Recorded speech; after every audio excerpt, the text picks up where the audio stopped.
Vladimir Putin lives in a $1.4 billion fortress on the Black Sea, complete with an underground theater and a dancing pole guarded by the FSB. Mohammed bin Salman cruises on a $500 million superyacht, where he reportedly keeps a $450 million Leonardo da Vinci painting. Donald Trump. He just turned himself into a $3 billion stock just by selling NFTs of himself as a superhero. These are the 10 richest presidents in the world in 2025, where power and luxury have no boundaries. The last one will surprise you.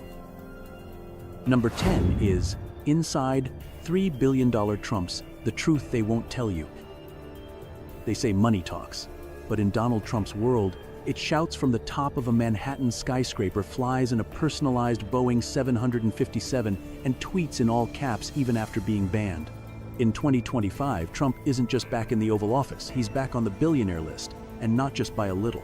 According to Forbes and Bloomberg, his net worth now hovers around $5.4 billion, nearly doubling since 2023. But here's the twist: this isn't the comeback of a businessman. It's the reinvention of a character, monetized in real time. At the center of Trump's financial resurrection is Trump Media and Technology Group, the parent company of his social media platform Truth Social. When the firm merged with Digital World Acquisition Corp.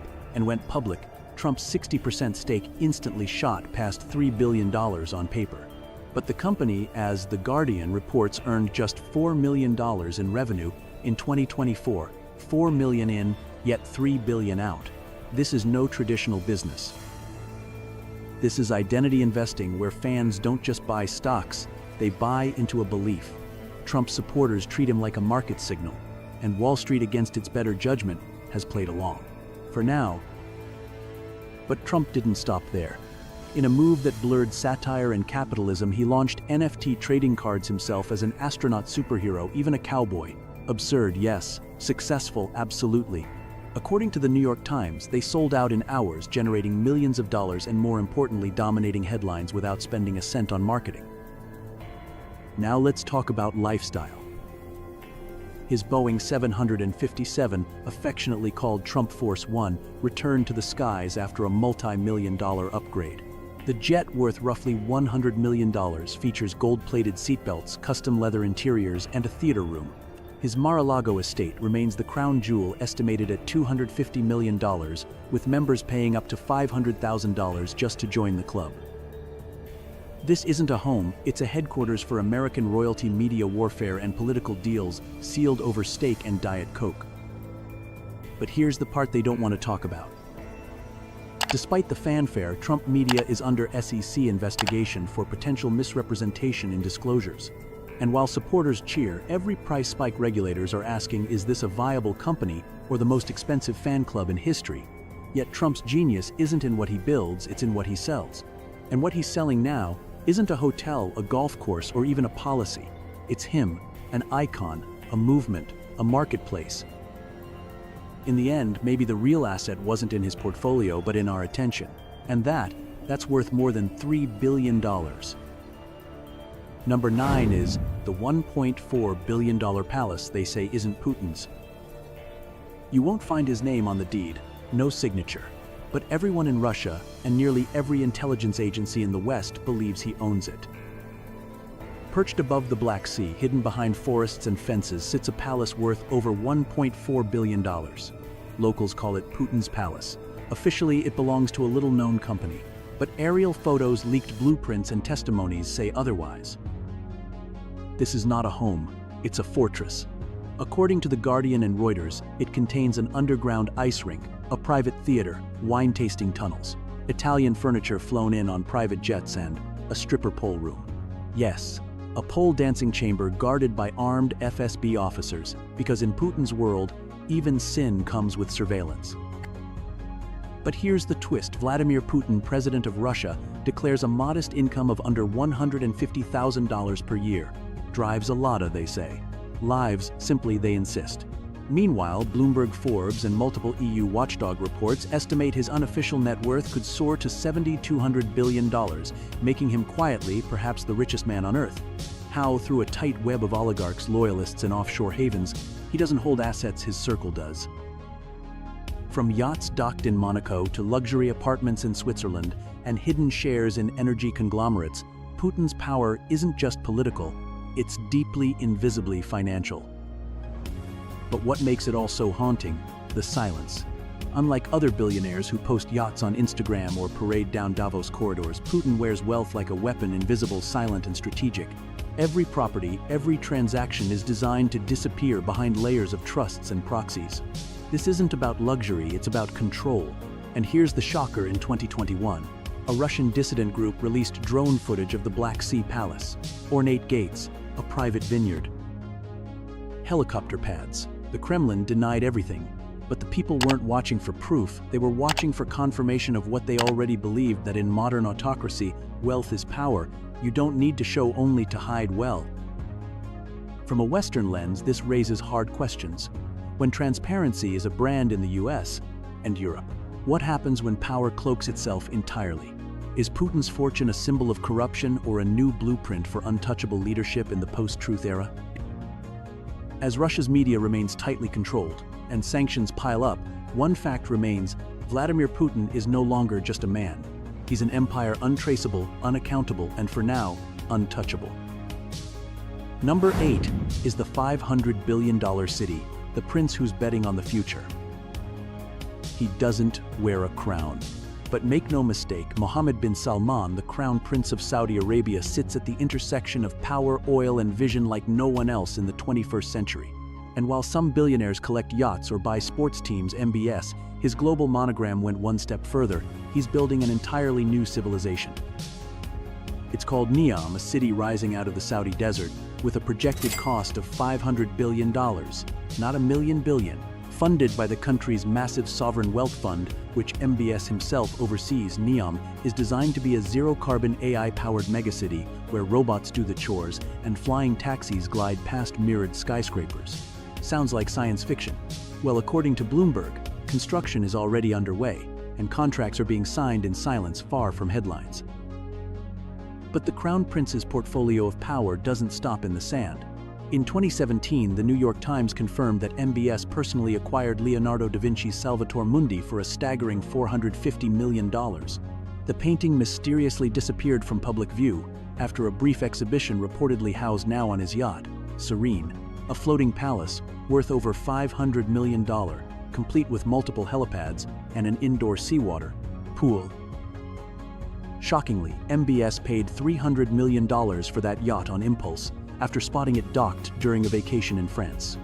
No negotiation, no delay. He bought it that same day. Yet this isn't just about indulgence, it's about image and leverage. As The Guardian notes, MBS has rebranded Saudi Arabia's image from cloaked tradition to futuristic spectacle. Hosting esports tournaments, welcoming Hollywood deals, launching Fashion Week in Riyadh, it's no longer taboo to be flashy in the kingdom. Under MBS, Saudi soft power has entered the chat. But there's a darker undertone beneath the dazzle. So what do you call a man who controls $700 billion in national assets, owns the world's most expensive painting, sails a yacht that makes Roman Abramovich blush, and is rewriting the geopolitical rulebook all before his 40th birthday?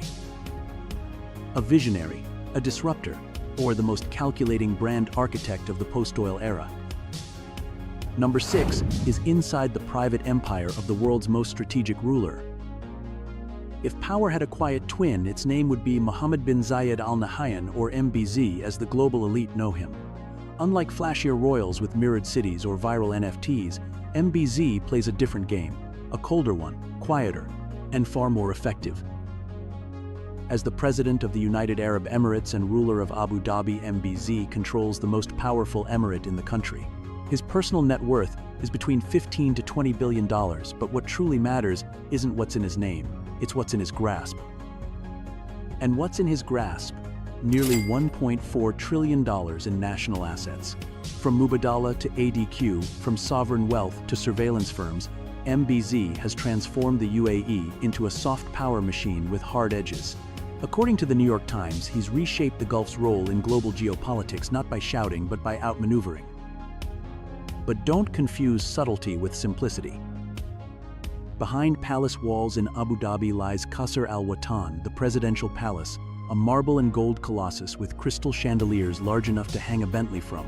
His fleet includes a custom Boeing 747 valued near $400 million equipped with anti-missile tech and interiors that resemble a presidential suite floating at 40,000 feet.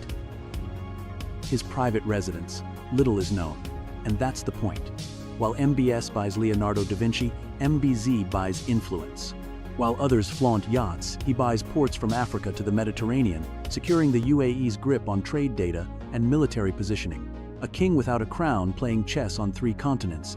And then comes the shocker, according to Reuters. MBZ personally oversaw intelligence-sharing deals with Israel long before public normalization. When the Abraham Accords were announced in 2020, the world was stunned. But MBZ, he was already 3 steps ahead. That deal didn't mark the start of diplomacy, it marked the reveal of what had already been engineered in silence. He's not just a ruler. He's a brand architect of modern Gulf identity, business-friendly, tech-forward, and ruthlessly efficient.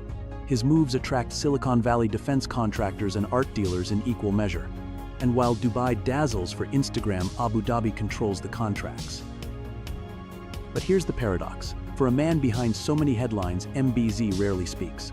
No viral speeches, no drama, no media storms, just still waters, running deep. So, the next time a headline reads, "Strategic deal signed in the Gulf," or a defense tech startup suddenly gets backing from a Middle Eastern fund, ask yourself, is this about business, or is it MBZ moving another piece across the board? Number 5 is the $30 billion Sultan inside the palace, with 1788 rooms and a solid gold toilet. Welcome to the world of Hassan al-Bolkiah, the Sultan of Brunei. A man who doesn't just rule his country, he quietly commands one of the most extravagant private fortunes on earth. The Sultan's personal net worth sits at $30 billion, though many believe that's a conservative figure. His wealth flows from Brunei's vast oil and gas reserves, controlled not through corporate boards but by royal decree. In other words, the oil pumps and the palace lives. And what a palace it is. Istana Nurul Iman, translated as the Palace of the Light of Faith, is officially the largest residential palace in the world. It sprawls over 2 million square feet, boasts a 1500 guest banquet hall, an air-conditioned stable for 200 polo horses, and a private mosque that can fit 1500 worshippers. Estimated value $1.8 billion, though that doesn't include the custom chandeliers, rare Italian marble, or gold-plated escalators. Now let's talk about transportation, because for the Sultan, cars aren't just status symbols, they're religious. His private garage, according to the Telegraph, holds over 7,000 luxury vehicles, including 300 Ferraris, 600 Rolls-Royces, and dozens of rare Bugattis. One Rolls-Royce covered entirely in 24-karat gold was used in his brother's wedding. That car alone is worth over $14 million. And speaking of weddings, his family celebrations have become the stuff of legend. In the 1992nd, Michael Jackson was paid $17 million to perform at the Sultan's 50th birthday. That's not a typo. $17 million for one night. But here's where things turn. Yet for all the opulence, the Sultan remains largely invisible to the Western press. No Instagram, no interviews, just quiet rule in one of the richest but smallest countries in the world. And here lies the paradox: ultimate wealth with near-zero visibility. No red carpets, no Forbes cover, just silence behind marble walls. So what does it mean when the richest leaders say the least? Number 3 is inside Kim Jong-un's hidden empire of luxury and lies. The borders are sealed, the internet is blocked, the press is banned. But somehow Kim Jong-un, the world's most secretive dictator, lives like a man with a black card and no limit. While North Korea grapples with chronic food shortages and international sanctions, satellite images and intelligence reports paint a very different picture of the man at the top: private islands, European sports cars, and a wine cellar worth more than $1.2 million. Yes, that's real. Kim's estimated personal wealth exceeds $5 billion, spread across offshore accounts, luxury estates, and shadow companies. None of it is officially declared. All of it is strategically concealed. Let's start with residence number 55, a lakeside compound near Pyongyang. It's one of at least 15 luxury palaces built exclusively for Kim's use. With underground bunkers, golf courses, and bulletproof wine cellars, these estates operate like micro-kingdoms. According to Reuters, the regime has funneled hundreds of millions of dollars into maintaining these sites, while its population relies on food aid and rationed electricity. But the real shock, Kim's obsession with Swiss cheese, Hennessy cognac, and Rolex watches, all smuggled in through diplomatic back channels. One UN report estimates that North Korea spent more than $4 million per year on luxury goods during peak sanction periods, defying international bans. Not just any yacht, a 200-foot floating palace reportedly valued over $7 million, featuring a jacuzzi, multiple guest suites, and imported Italian marble. Seen docked at Kim's private beach resort on the East Coast, it's a vessel so lavish you'd expect it to belong to a European oil tycoon, not the leader of a communist state. Kim doesn't just consume luxury, he curates it. In a country where even cell phones are censored, his image is carefully crafted. He appears with stallions, drives Maybach limousines, wears custom leather jackets, a blend of Hollywood villain and revolutionary icon broadcast on loop through state media. But the cost is steep, socially, economically, and morally. As Bloomberg notes, the regime's elite class, known as money masters, live in high-rise penthouses in Pyongyang, drive BMWs, and enjoy private clubs, all while 40% of the population remains malnourished. In the world of Kim Jong-un, poverty is public, but power is private. Luxury isn't flaunted on Instagram, it's buried beneath bunkers, smuggled past borders, and hidden in plain sight. Number 2 is the $1 billion question: what Xi Jinping doesn't show but everyone suspects. In a world dominated by digital footprints, global brands, and billionaires who broadcast their brunch on social media, Xi Jinping remains a mystery. China's most powerful man in decades doesn't tweet. He doesn't own yachts with Instagram accounts, but according to his inner circle, may control assets worth over $1 billion. Not under his name, never directly. That would be too obvious. Instead, the wealth flows like a river beneath ice, through family members' obscure holding companies and opaque investment vehicles scattered from Hong Kong to the Caribbean. A 2012 investigation by Bloomberg uncovered that Xi's extended family, including his sister and brother-in-law, were tied to companies valued at over $376 million. That was before he took power. Since then, things have only gotten murkier. The Panama Papers and later the Paradise Papers linked senior Chinese officials and, in some cases, relatives of top leaders to offshore firms holding high-value assets. While Xi himself was never directly named, the patterns were too strategic to ignore. And here's the shocker. In 2021, the Washington Post reported that the U.S. intelligence community was investigating claims that Xi's daughter was quietly enrolled at Harvard University, living under a pseudonym with an elite security detail funded by state-connected sources. The total cost undisclosed, but estimated in the multi-million-dollar range. Meanwhile, Xi publicly champions common prosperity, a sweeping campaign to curb income inequality and rein in China's tech giants. Billionaires have vanished, CEOs have retired, and luxury has been reframed as a threat to party purity. But behind closed doors, lavish compounds in Beijing's exclusive Zhongnanhai district. Exclusive use of Air China's 747 second, retrofitted as mobile war rooms, each aircraft worth over $380 million. State-owned resorts hidden in the mountains with private ski slopes and hot springs reserved only for top-tier officials. The paradox is stunning. Xi Jinping projects Spartan simplicity, gray suits, no wristwatch, no visible bling, and yet he may sit atop one of the most tightly controlled, silently immense personal networks of wealth and privilege in the modern world. Carefully constructed, nearly impossible to trace, but visible in the patterns if you know where to look. Number 1 is inside the secret empire of Morocco's most silent monarch. He rarely gives interviews. His voice is almost never heard, and yet King Mohammed VI of Morocco controls a royal fortune so vast, so quiet, it makes other monarchs look like they're trying too hard. Mohammed VI's personal wealth is estimated at $2 to $5 billion, making him one of the richest heads of state alive today. But unlike oil-rich rulers in the Gulf or flash-heavy kings of pop culture, Morocco's king doesn't flaunt. He invests quietly, strategically, and in ways that blur the line between state and self. Let's start with his real estate empire.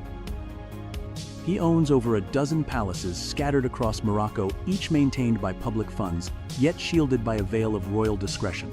His primary residence, the Dar es Salaam Palace in Rabat, is a modern Versailles with Italian marble private golf courses and a private zoo.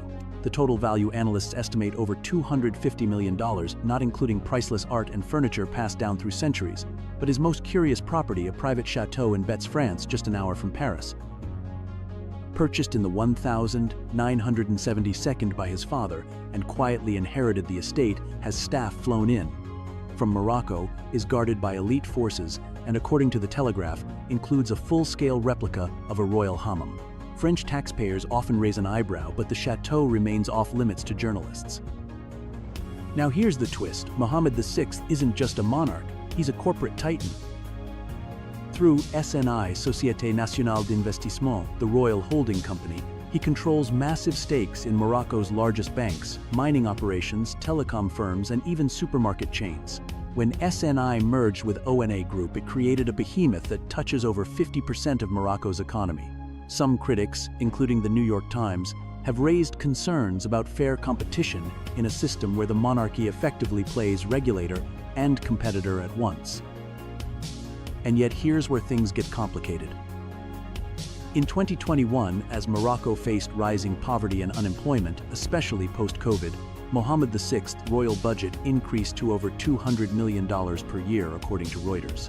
The funds covered palace maintenance, travel, and staff, while public hospitals and schools lagged behind. The contrast sparked waves of online criticism, but not for long. In Morocco, the king is not just a figurehead, he's Amir al-Mu'minin, the commander of the faithful. A religious and political force constitutionally above reproach. And in a country where satire is monitored, even memes require courage. Which one is the most impressive?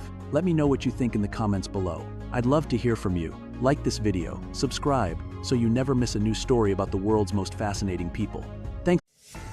Gilded palaces, yachts that look like floating fortresses, and watches that cost more than mansions. A secret empire worth $280 billion, hidden behind the cold facade of Vladimir Putin. This is not a Hollywood movie, this is real-life power. Discover 8 shocking facts about Putin's life in 2025, and the last one will surprise you. The secret $280 billion fortune inside Vladimir Putin's secret power empire. Imagine a man standing in a gilded mansion, surrounded by luxury yachts longer than a football field, a collection of supercars worth hundreds of millions of dollars, and dozens of villas across Europe.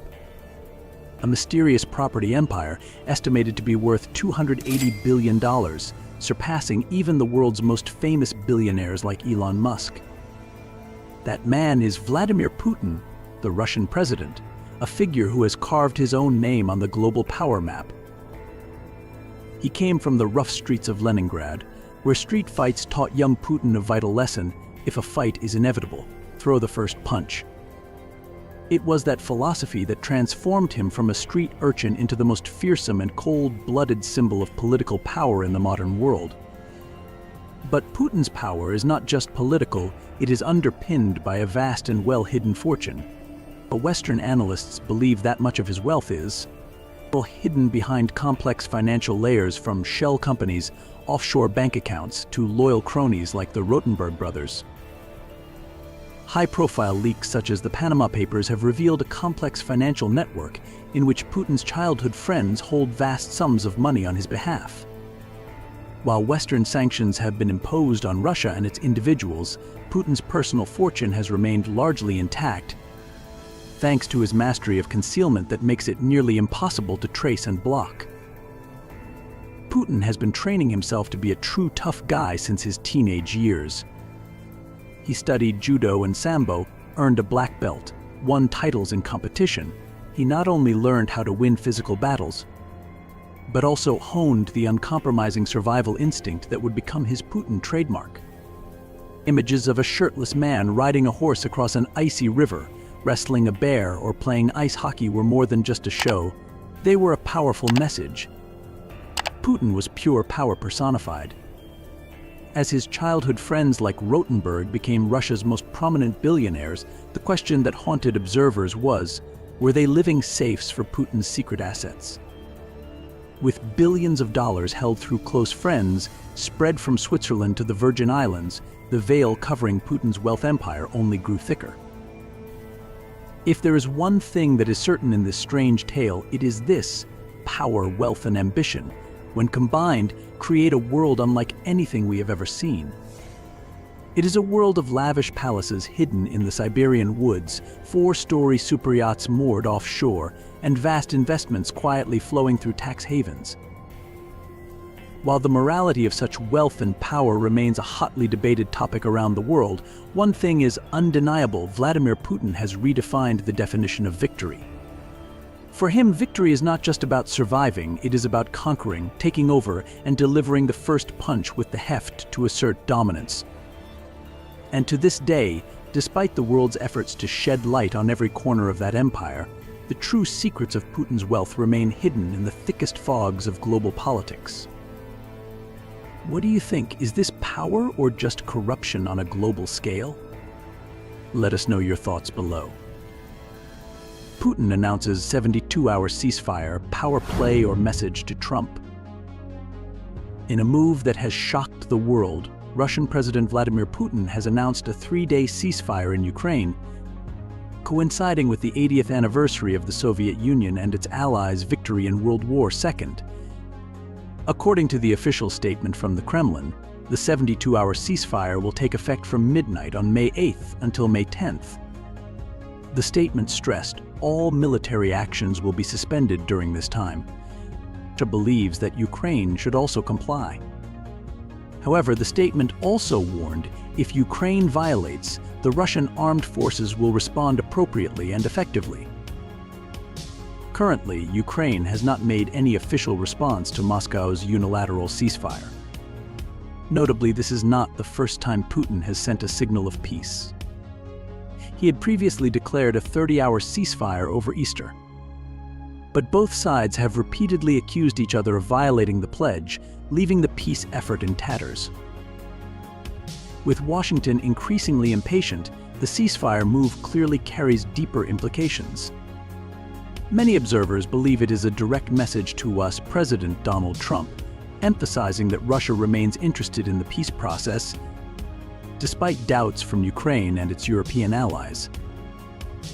Both Kiev and major European capitals were quick to express skepticism, arguing that these gestures from Moscow are more of a tactical cover than genuine goodwill.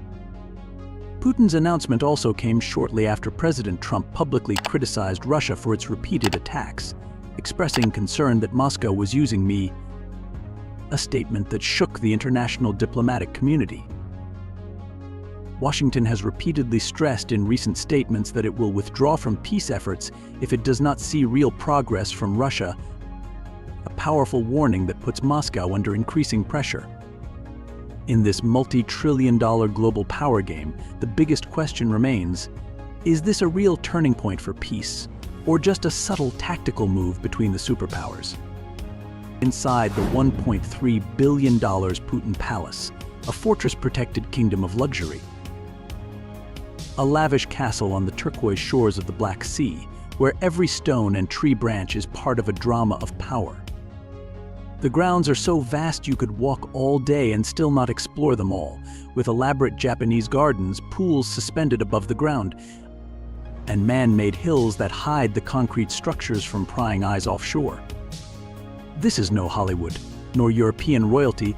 This is the Dvorets Putina, also known by its famous name, Putin's Palace. Inside the castle, the extravagance reaches dizzying heights, bedrooms gilded with gold, living spaces decorated with antique art, a magnificent dining room where each chair costs more than a regular house, an indoor pool, a Turkish steam room, a Russian sauna, a marble gym, a private cinema, and even a private casino and a shisha lounge with a pole dancing stage, all designed for the world's most elite. And if that's not enough, the palace also has an ancient wine cellar, a music room, a library, and a private theater, where every symphony of power is played under dim lights, creating the atmosphere of a world reserved for those who hold the fate of nations in their hands. With an estimated value of $1.3 billion, the Putin Palace is not just a mere symbol of luxury, but a secret fortress, a closed world where power, money, and mystery blend into something almost surreal. The entire area is surrounded by top-secret security measures. A no-fly zone, P-116, prevents any foreign aircraft from approaching, and sea lanes are tightly controlled to avoid any prying eyes from the ocean. Outsiders cannot access it, only the chosen ones can enter this kingdom. Beneath the shimmering surface lies a huge underground infrastructure, greenhouses, churches, an open-air theater, a private gas station, an 80-meter-long bridge, and most notably, a secret tunnel through the mountain, leading to a luxurious underground wine tasting room. Here, Putin can taste the rarest wines in the world, in a setting that can only be described in one word: legendary. But the most impressive thing is not just the luxury. And behind all those marble walls and perfectly designed gardens, there is a bitter lesson about power, in a world where money can buy everything. From absolute privacy to absolute loyalty, the more glamorous the exterior, the more disturbing the nature that lies beneath. The Putin Palace is more than just a symbol of extravagant wealth. It is a mirror of exactly how supreme power, limitless ambition, and absolute control can make the wildest dreams come true. Here, every brick, every path, every wall whispers an unspoken truth. The world truly belongs to those who dare to play and dare to win at any cost. $700 million super yacht, Vladimir Putin's secret fortress at sea? This isn't a scene from a James Bond movie. This is Scheherazade, one of the largest and most mysterious superyachts on the planet.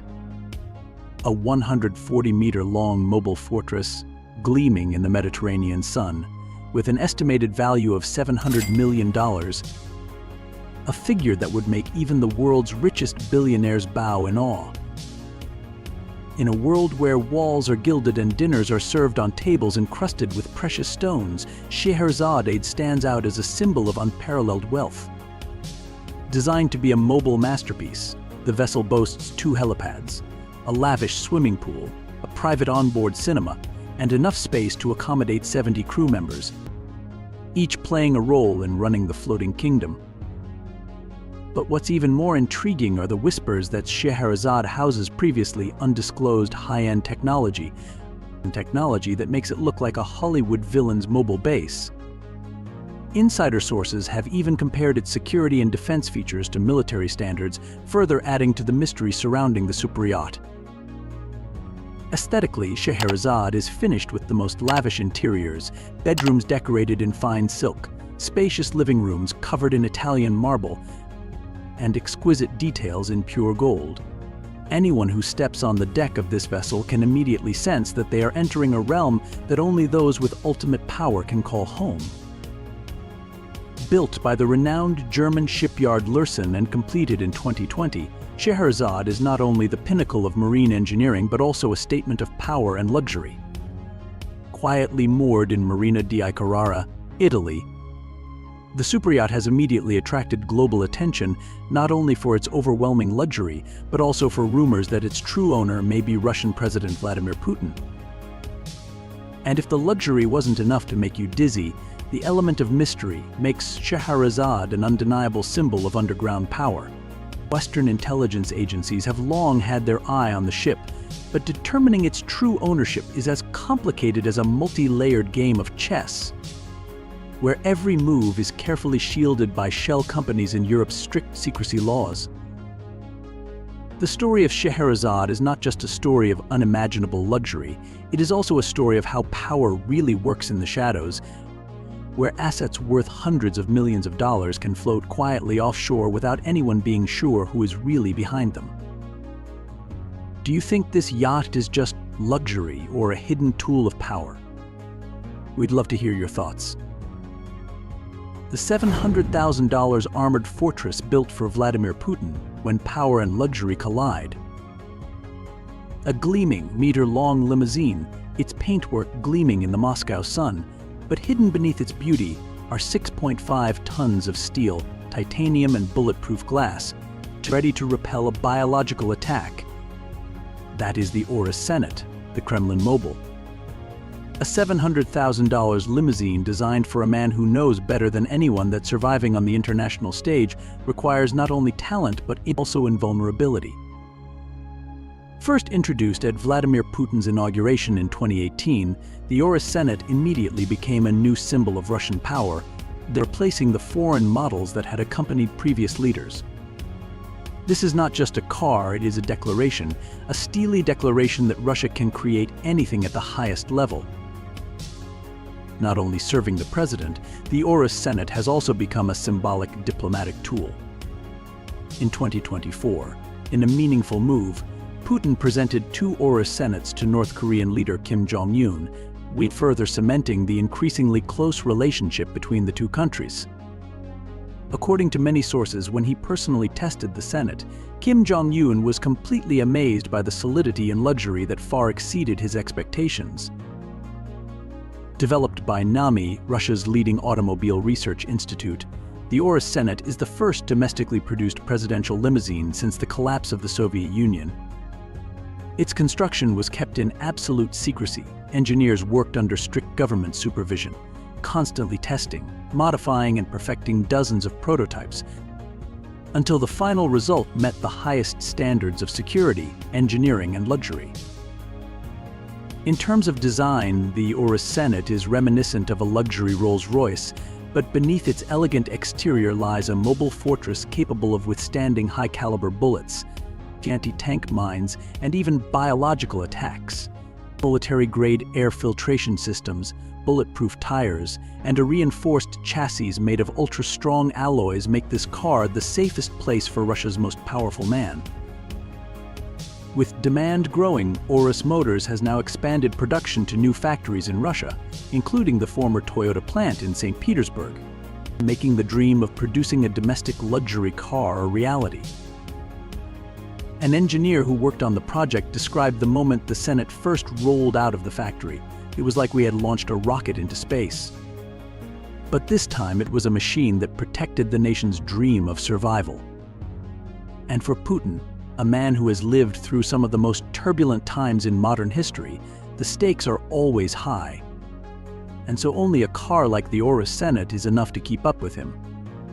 $700,000 on your wrist, Vladimir Putin's stunning watch collection. At the heart of the collection is the A. Lange Sony Turbograph pour le Mérite, a $500,000 German masterpiece. This is not a watch you'd find in a store. It's a limited edition of just 51 pieces, with a highly complicated tourbillon movement, a luxurious platinum case, and a flawless sapphire crystal created not to sell, but to assert a quiet, refined dominance. And of course, Putin owns one. But if you think Putin stopped at one masterpiece, think again. That's just the beginning. His collection is a mechanical symphony, each one playing its own tune. Just look at the Patek Philippe Perpetual Calendar Ref. 5140J, $82,000, an 18,000 gold masterpiece with a perpetual calendar and moon phase function, a must-have when you need to check the time, course before heading into a global sanctions negotiation. And then there's the Patek Philippe Ref. 3,974, once dubbed the world's most complicated wristwatch, which sits on the wrist of the man known as Russia's ruler. At more than $60,000, it's not just a device, but a living symbol of obsessive control over detail.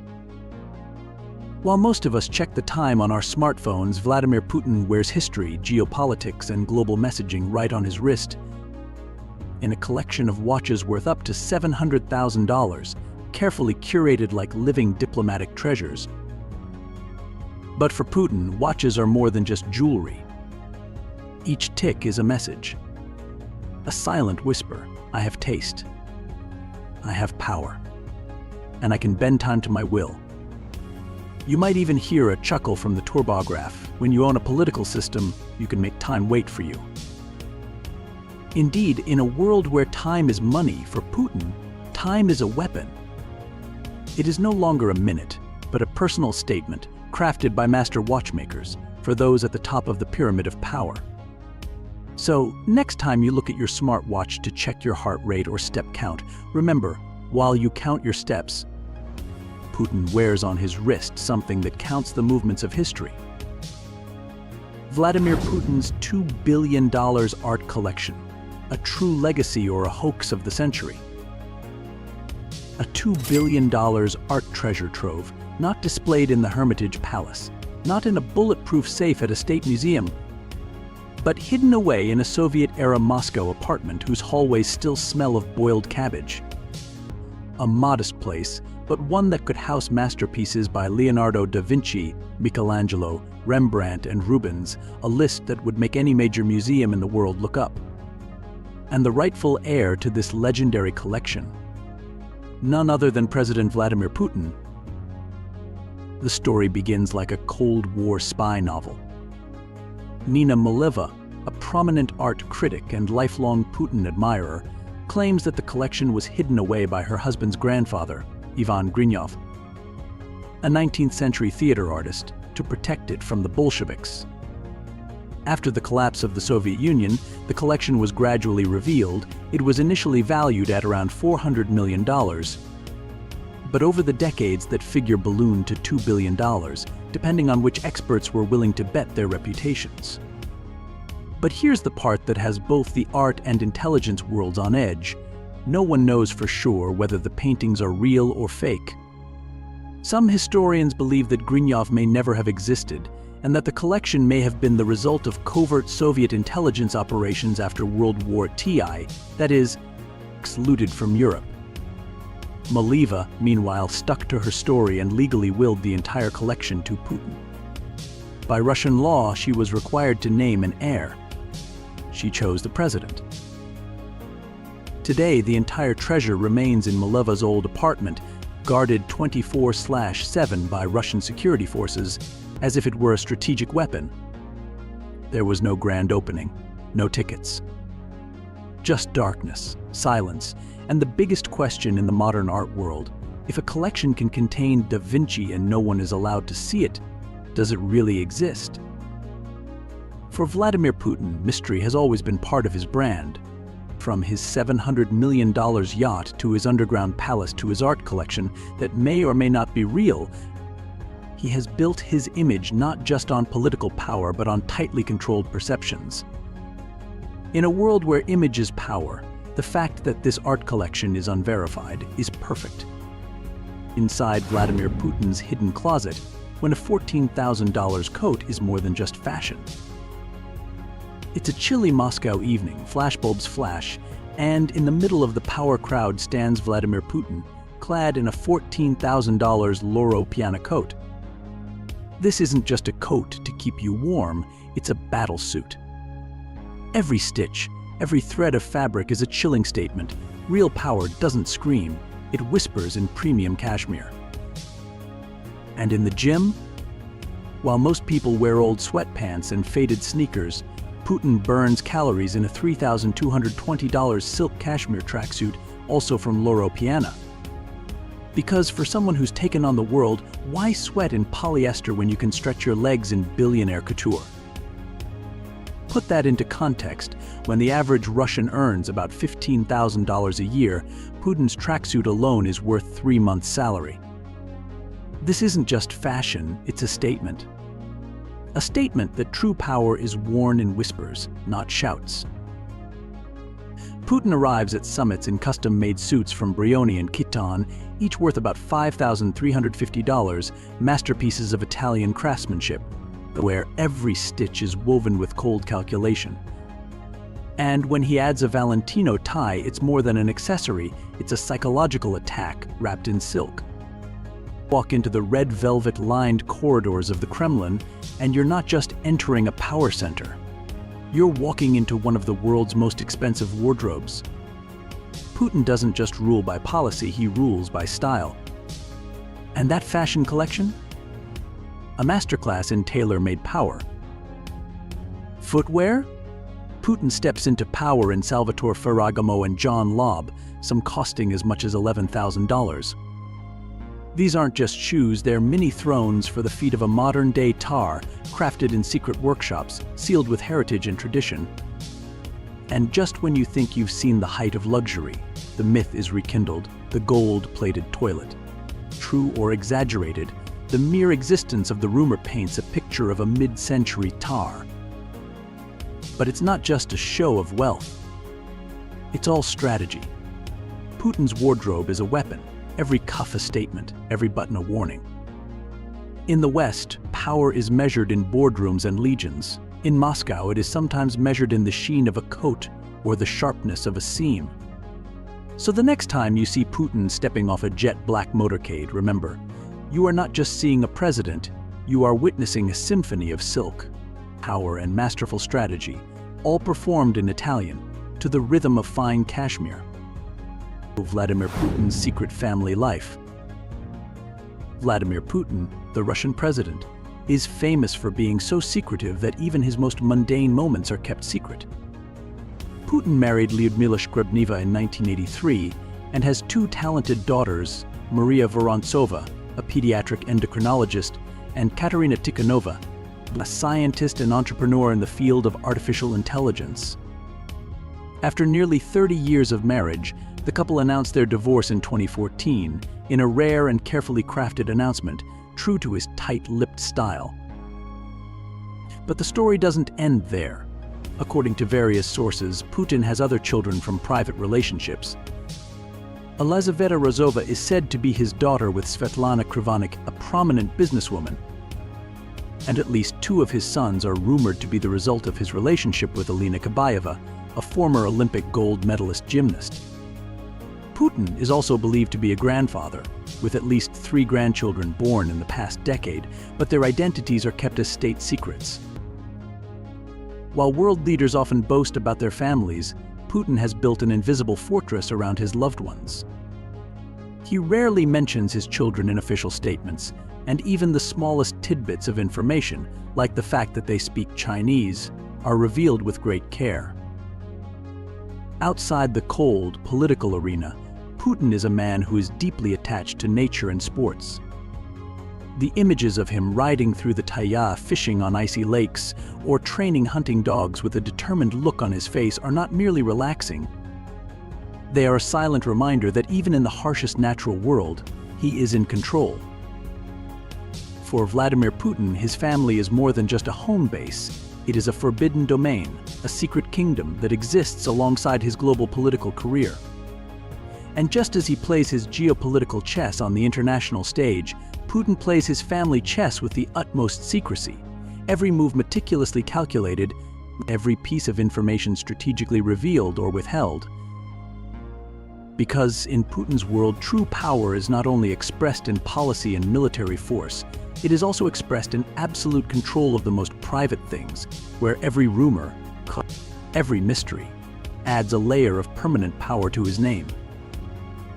Putin's lifestyle in 2025 is nothing short of legendary, but which part amazed you the most? Let me know what you think in the comments below. I'd love to hear from you. Like this video, subscribe so you never miss a new story about the world's most fascinating people. Thanks for watching. You've seen the parades, the propaganda, the missiles on display. But behind the curtain, Kim Jong-un lives a life of unthinkable luxury. From billion-dollar jets to palaces hidden in the mountains, his fortune funds a lifestyle few can even imagine. Let's uncover 8 shocking ways Kim Jong-un spends his $100 billion fortune, and the last will leave you speechless. Kim Jong-un's billion-dollar car collection inside the hidden garage of a ruthless ruler. You think billionaires love their cars? Wait until you meet Kim Jong-un. Rumor has it the North Korean dictator owns over 100 luxury and super-luxury vehicles, stashed away in a country where most people can't even afford a bicycle. And yet, behind the Iron Curtain, Kim cruises through palatial compounds in machines most CEOs can't even dream of. His all-time favorite, the Mercedes-Benz S600 Pullman Guard, an armored beast worth $1.6 million. This isn't just a limo, it's a mobile fortress. Designed to the European B-7 bulletproof standard, it laughs at armor-piercing rounds, shrugs off C4 blasts, and keeps rolling on run-flat tires even after an ambush. Self-sealing fuel tanks. Upgraded suspension. For a man who's one of the most targeted figures on the planet, it's not just luxury, it's survival wrapped in style. But that's just the beginning. His collection includes a Rolls-Royce Phantom, a fire-breathing Audi R8, and a custom Range Rover Sport. He's even been spotted in not one, but two Mercedes-Maybach GLS 600s. And here's the kicker. In early 2024, Kim was gifted an armored Urus Senate limousine by none other than Vladimir Putin. That $440,000 Russian diplomatic tank on wheels was built for heads of state, wrapped in opulence and built like a bunker.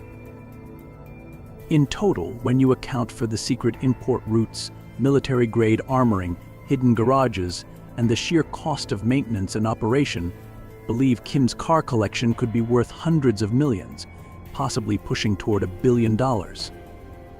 That's right. In a nation crippled by sanctions and starvation, one man rides like a king from another world.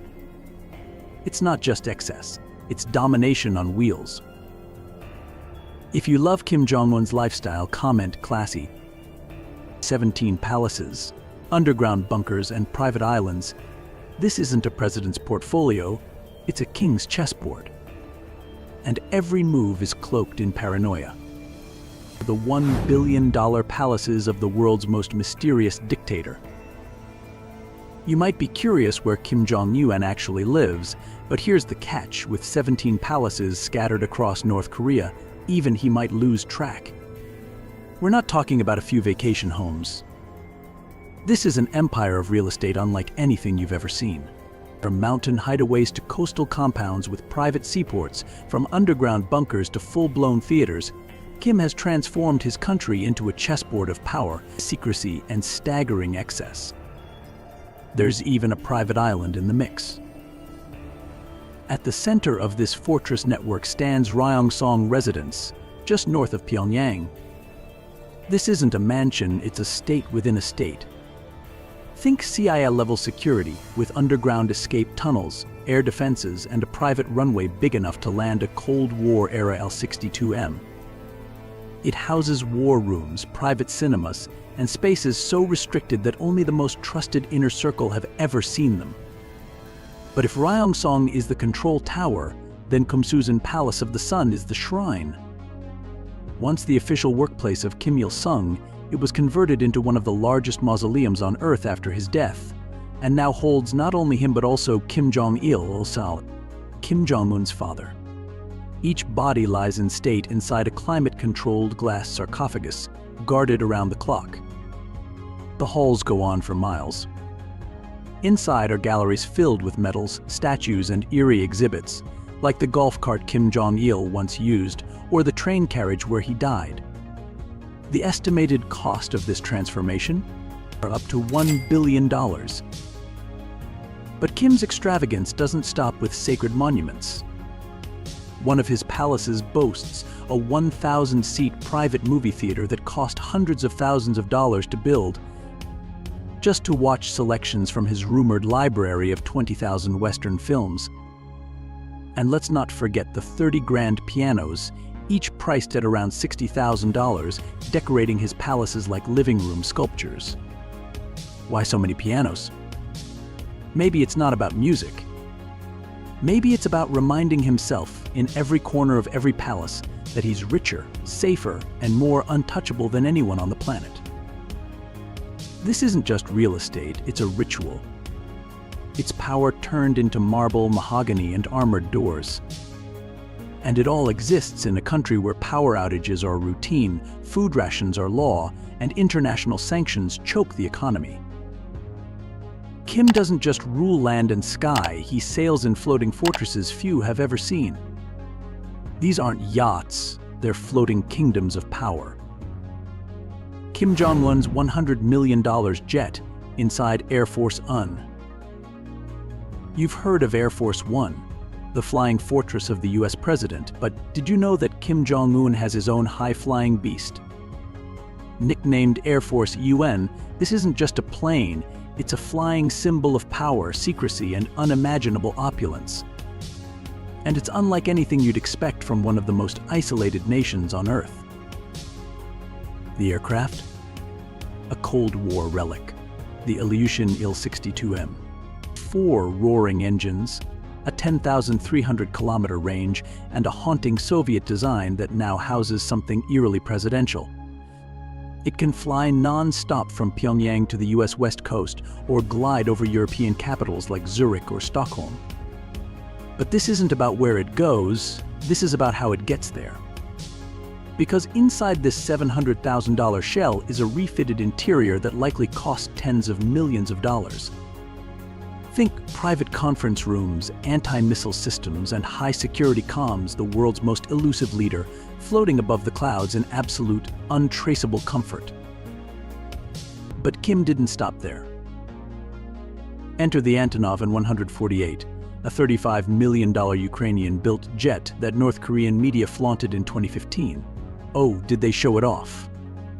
Kim, perched in a plush white leather chair, a lamp-lit wooden desk by his side, puffing contemplatively behind an ashtray, overseeing Pyongyang from above as if it were his personal chessboard. He even flew the plane himself. Whether it was real or orchestrated, it cemented one message: this man is untouchable and airborne. Satellite images reveal an even darker detail. Kim Jong-un hasn't just built runways, he's built private airstrips right next to his palaces. Not one, not two, but multiple secret runways scattered across North Korea. These aren't for show, and they're definitely not public.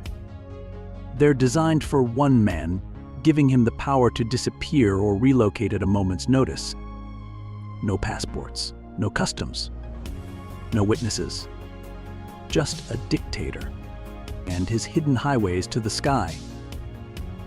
So when the world talks about nuclear power, political secrecy, or iron-fisted regimes, remember this: Kim Jong-un doesn't just rule from the ground.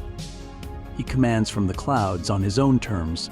An Air Force Un isn't just a plane. It's a message of luxury, power, and a chilling autonomy the world rarely sees. Most North Koreans can't afford a bus ride, yet their leader rides in armored Maybachs and Rolls-Royces. His garage might just be the most elite on Earth. Inside his $15 million yacht empire. If you thought Kim Jong-un's lavish lifestyle was limited to palaces and private jets, think again. The supreme leader of North Korea doesn't just rule from land and air, he dominates the seas in unmatched style. His flagship vessel is a 100-meter-long floating fortress, reportedly valued at $7 million. Complete with a helipad, multiple luxurious decks, and top-tier amenities, this superyacht doubles as both a leisure playground and a symbol of power.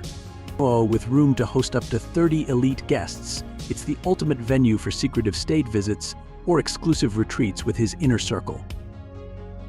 And that's just the tip of his maritime dominance. Kim reportedly owns a second 200-foot luxury yacht worth around $8 million, customized with lavish Fendi interiors, turning it into a gilded palace on the water. But the extravagance doesn't end there. Rumors swirl of a private fleet of smaller 40 to 50-meter yachts used for undisclosed coastal voyages, clandestine meetings, or just pure indulgence. This isn't just about opulence, it's a statement of supremacy.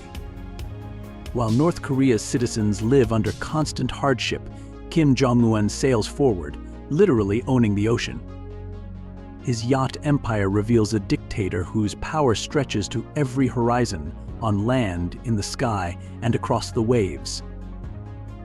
What do you think makes Kim Jong-un successful? Comment now. Inside Kim Jong-un's $5 billion empire. He was born into power, raised in secrecy, and now rules over one of the most isolated nations on Earth. But behind the propaganda and the parades, Kim Jong-un lives a life so drenched in wealth and mystery, it makes billionaires look modest. With a net worth estimated between $5 billion, Kim isn't just a dictator, he's the CEO of a global shadow empire. This fortune isn't built on innovation or industry. It's funded by underground deals, state-run smuggling, and over 200 hidden bank accounts in financial safe havens like Liechtenstein, Switzerland, Austria, and China. Kim profits from everything North Korea can export in the dark, from forced labor and minerals to weapons and foreign currency exchanges. And while most North Koreans live with electricity rations and chronic food shortages, their leader rides horses, builds ski resorts, and shops for Hennessy by the crate. But here's the twist: Kim's roots aren't as cold and isolated as you'd think.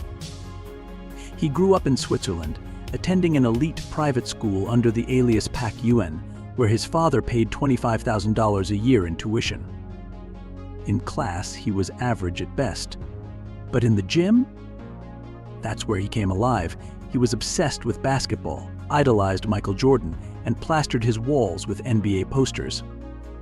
All while his country remained sealed off from the rest of the world. When Kim returned to North Korea, the script changed.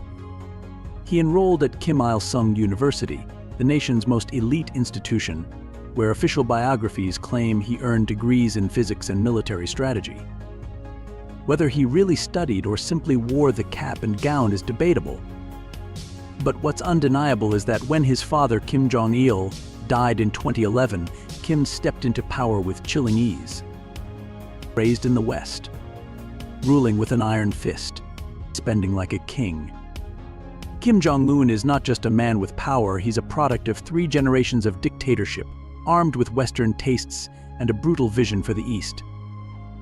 Comment Kim Jong-un if you like him. Kim Jong-un spends $30 million a year getting drunk in style. Imagine having a watch collection worth $8 million. Not your lifetime income. Not your neighborhood's combined mortgage. Just watches.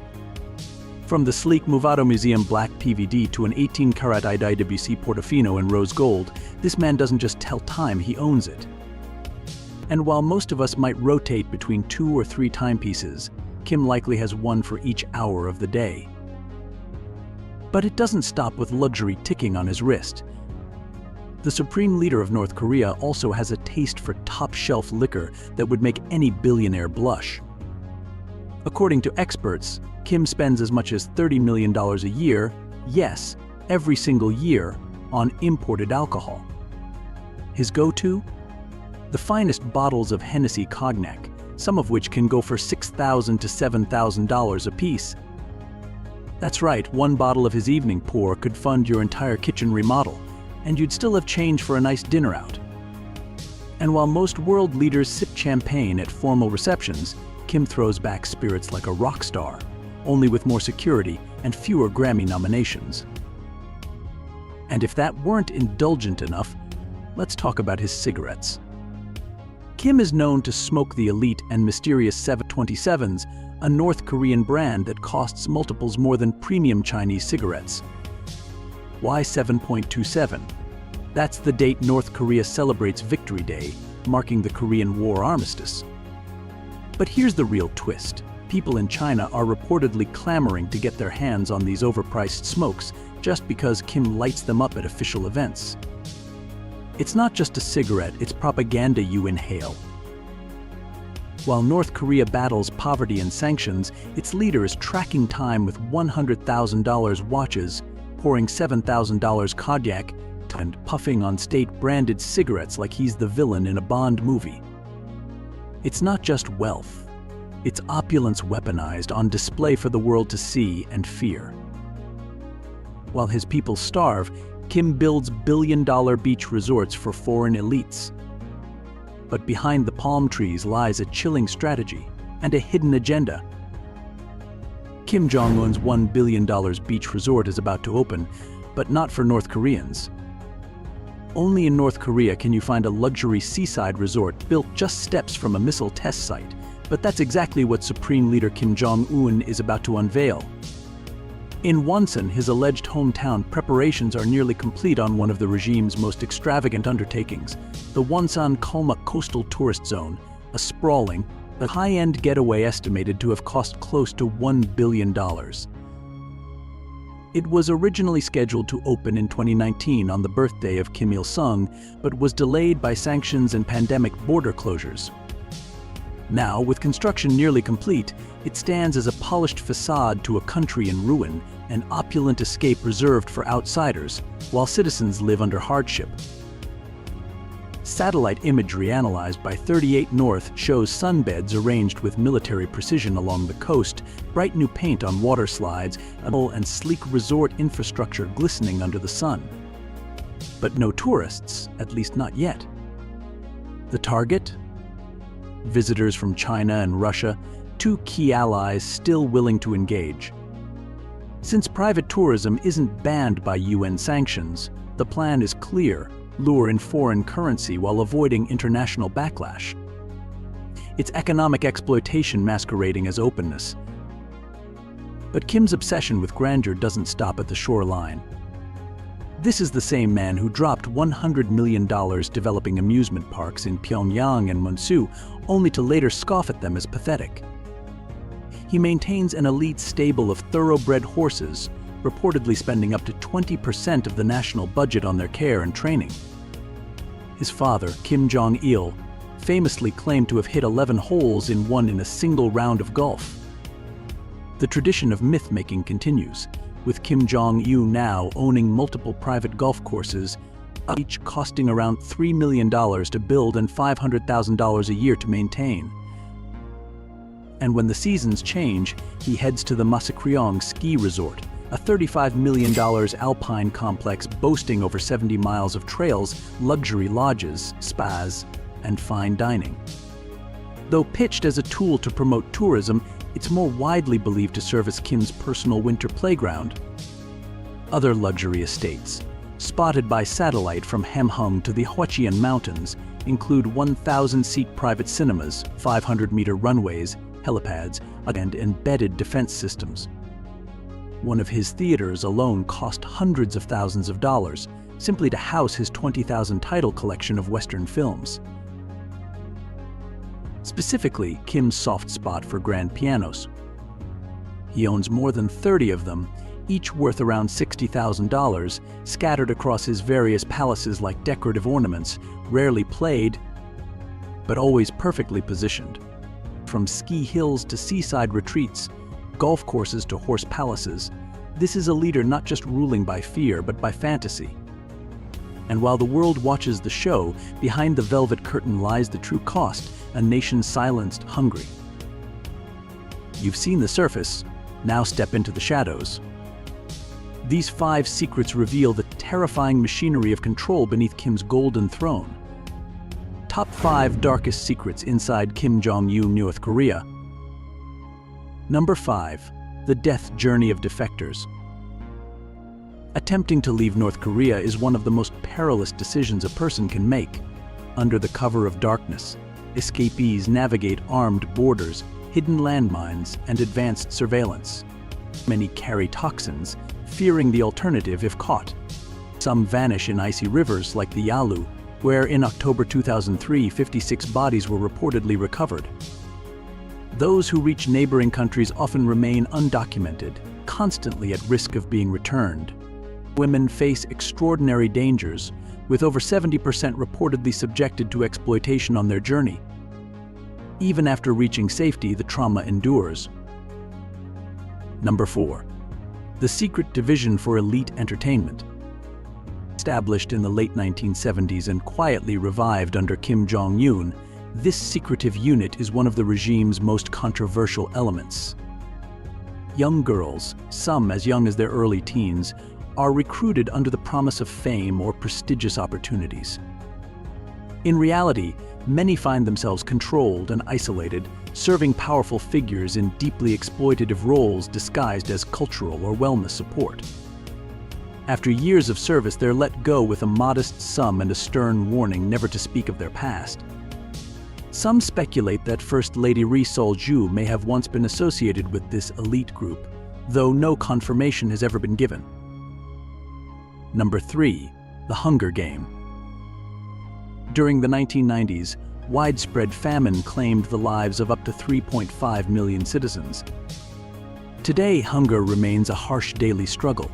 Defectors report that most have not received state food aid or official wages in years. When global borders shut during the pandemic, supply chains collapsed and starvation quietly returned. Stories surfaced of individuals dying alone at home, their passing unnoticed for days. The crisis was not met with relief but used by the regime as a method of reinforcing compliance and dependence. Number 2. The iron fist of surveillance. In North Korea, fear governs daily life. In 2021, the government introduced a special force tasked with street-level monitoring. Nicknamed the Bloodsuckers by locals, they target individuals labeled as threats to public order. Cultural influence from South Korea is especially feared, leading to harsh consequences. In 2024, 30 students were reportedly executed for secretly watching foreign shows. Even using modern slang can lead to severe punishment. One defector remembered seeing a young man lose his life simply for listening to music. These acts serve as stark warnings meant to suppress dissent. Number 1. The elites in the shadows. While most North Koreans face severe hardship, a privileged few, known as the Donju, live lives of astonishing luxury. In Pyongyang, they enjoy fine dining, imported goods, and international travel, completely removed from the daily struggles of ordinary citizens. Their children are educated overseas, and they influence the black market economy deeply. Yet even these elites live under the same oppressive shadow. The regime monitors their rise, and one wrong move can strip away their fortunes overnight. In this fragile world, not even wealth guarantees protection. What do you find most unbelievable about how Kim Jong-un spends his $100 billion fortune? Let me know in the comments below. I'd love to hear your thoughts.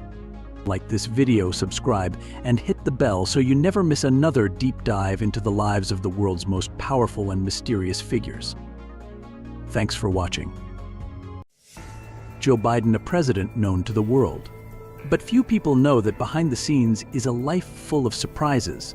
A beachfront mansion, a luxury car garage, multi-million-dollar book deals, speeches, and a financial empire built, not by power but by his life story. Let's discover 8 interesting things about his life in 2025, and the last one will definitely surprise you. Joe Biden's $9 million secret. The shocking truth behind America's most powerful man. Imagine standing in front of an ivy-covered colonial-style mansion tucked away in the affluent Greenville neighborhood of Delaware. A sleek black SUV pulls up. The door opens and out steps none other than Joseph Robinette Biden Jr., the 46th President of the United States. But what if I told you that behind that exemplary politician's image lies a thrilling financial story where Joe Biden not only steered America, also quietly built a $9 billion property empire? Most Americans know him for his decades of public service from the Senate to the White House. But few would have guessed that after leaving the vice president's post, Biden embarked on a spectacular journey to wealth. And no, he didn't get rich from investing in stocks, cryptocurrencies, or inheritances. Biden got rich by telling stories. Yes, you heard that right. His life story from a poor boy in Scranton to the most powerful man in the world has become a lucrative asset. Add in a series of speeches that have paid him hundreds of thousands of dollars each, and Biden is more than just a leader, he is a global brand. But his journey to financial heights has not been a red carpet. Born in 1942 to a Catholic family of Irish descent, Biden grew up in relative comfort. In 1946, his parents bought a house in Garden City, New York's most prestigious suburb. But the good fortune didn't last. When Biden was 7 years old, the family fell into a financial crisis, forcing them to move back in with their grandparents in Scranton. They went from a dream home to rock bottom. By 1953, the Bidens had moved to Claymont, Delaware, starting over in a small apartment. His father, who had been unemployed during the Depression, had started a used car dealership, gradually bringing the family back into the middle class. Those uncertain childhood years had shaped Joe Biden into a resilient man and one with a keen eye for opportunity. His stutter had made him a target for ridicule at school. But Biden never gave up. He practiced his pronunciation in front of a mirror, recited poetry to correct his mouth shape, gradually turning his weakness into an advantage.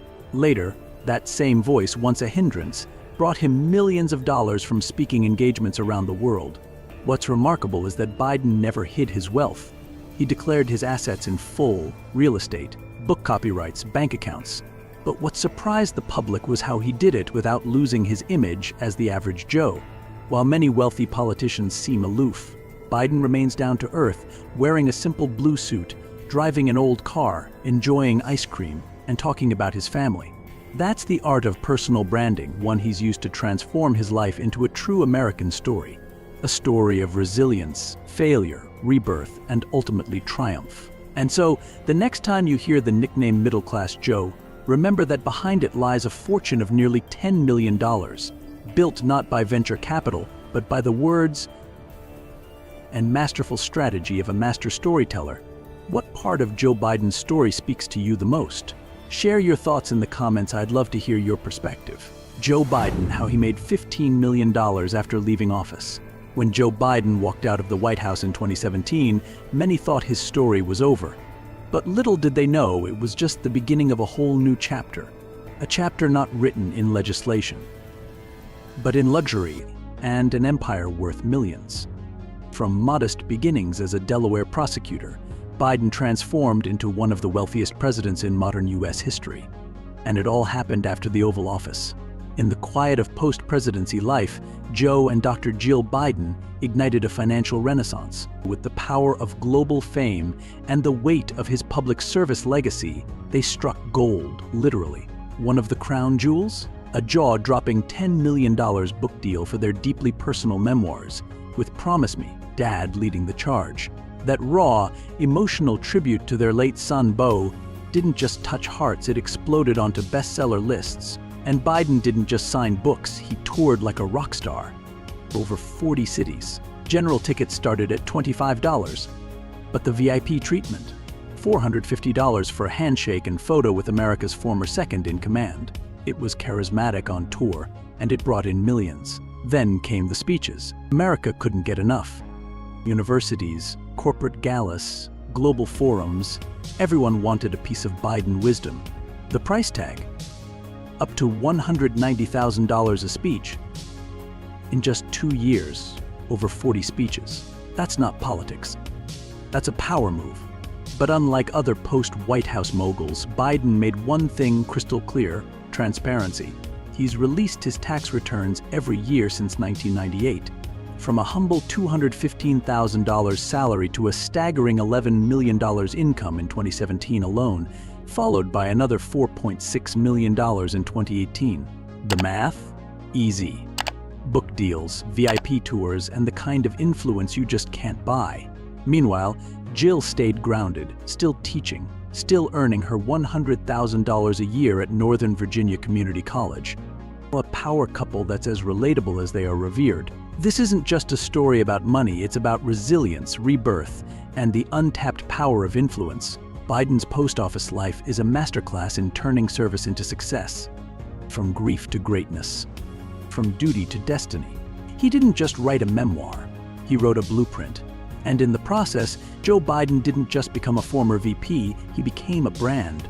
A symbol of American tenacity, earning not just applause but millions inside Joe Biden's $7 million presidential mansions. Ever wonder what happens to a US president when he leaves the White House? For Joe Biden, life after office isn't just about resting, it's about redefining class, power, and legacy. While Donald Trump chose the golf course lights and lavish mansions at Mar-a-Lago, Joe Biden has quietly built a multi-million-dollar real estate empire, discreet, refined, and still presidential. From his private beach in Rehoboth Beach to his million-dollar mansion in Wilmington to his days among the powerful in McLean, these are more than just houses. This is how a true leader builds a life after politics, grounded, classy, and inspiring. Starting with their $2.74 million vacation home in Rehoboth Beach, Delaware, now estimated to be worth $4.5 million. Situated right on the Atlantic Ocean, the home is more than just a vacation retreat.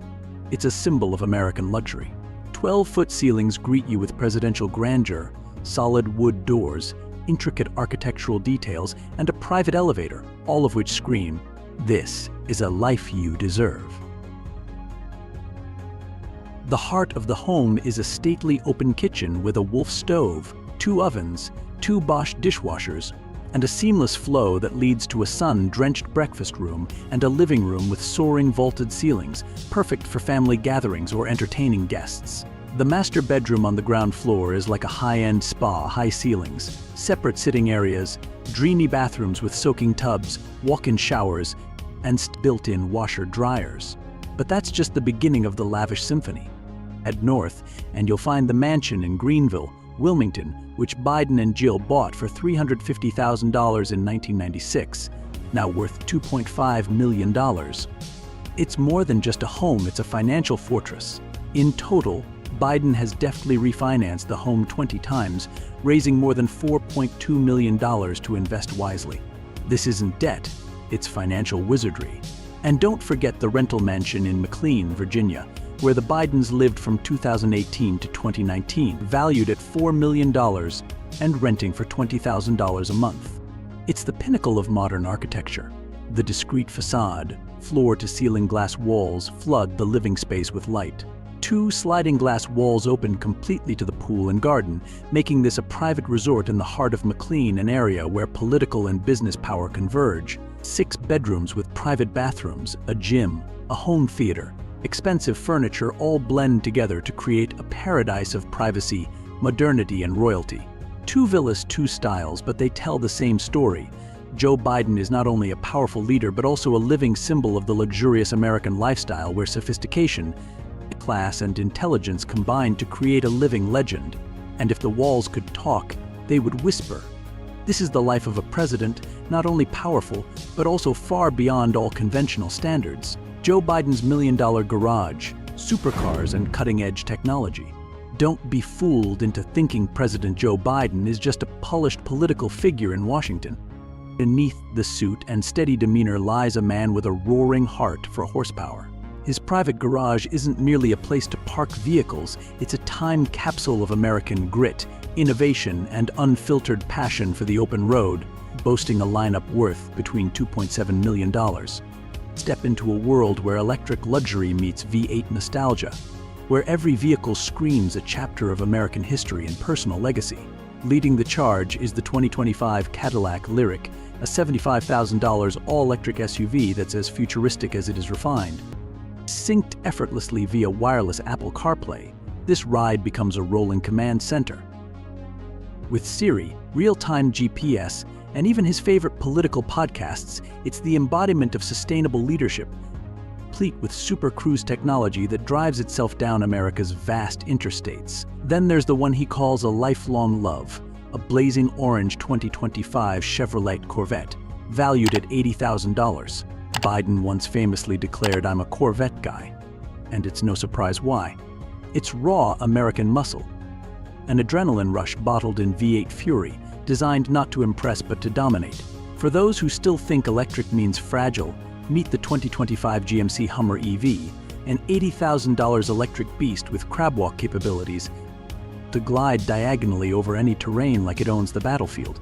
In a market overshadowed by Tesla, Biden's choice of the Hummer makes a bold, militaristic statement. America's strength isn't going anywhere, it's evolving. He hasn't forgotten his roots either. The 2025 Jeep Wrangler 4X, priced at $65,000, is a plug-in hybrid powerhouse that bridges rugged tradition with environmental vision. Whether scaling Appalachian trails or cruising through Delaware streets, it's a salute to freedom, wrapped in iconic 7-slot grille styling. But perhaps nothing tugs at the soul more than the 2002 Pontiac Firebird. It's a $40,000 ghost from an era that no longer exists, a brand long gone but never forgotten. The V8 under its hood is more than metal. It's a melodic echo of America's golden age, an emotional relic preserved by a man who remembers. Then comes sheer velocity, the 2015 Corvette Z06, a $90,000 road rocket pushing over 600 horsepower. Biden's garage isn't just retro, it's turbocharged proof he's still riding with the best of modern American engineering. And the crown jewel? A 1967 Chevrolet Corvette C2, estimated at $150,000. A sentimental gift from his father, its curves and engine growls are soaked in memory, legacy, and love.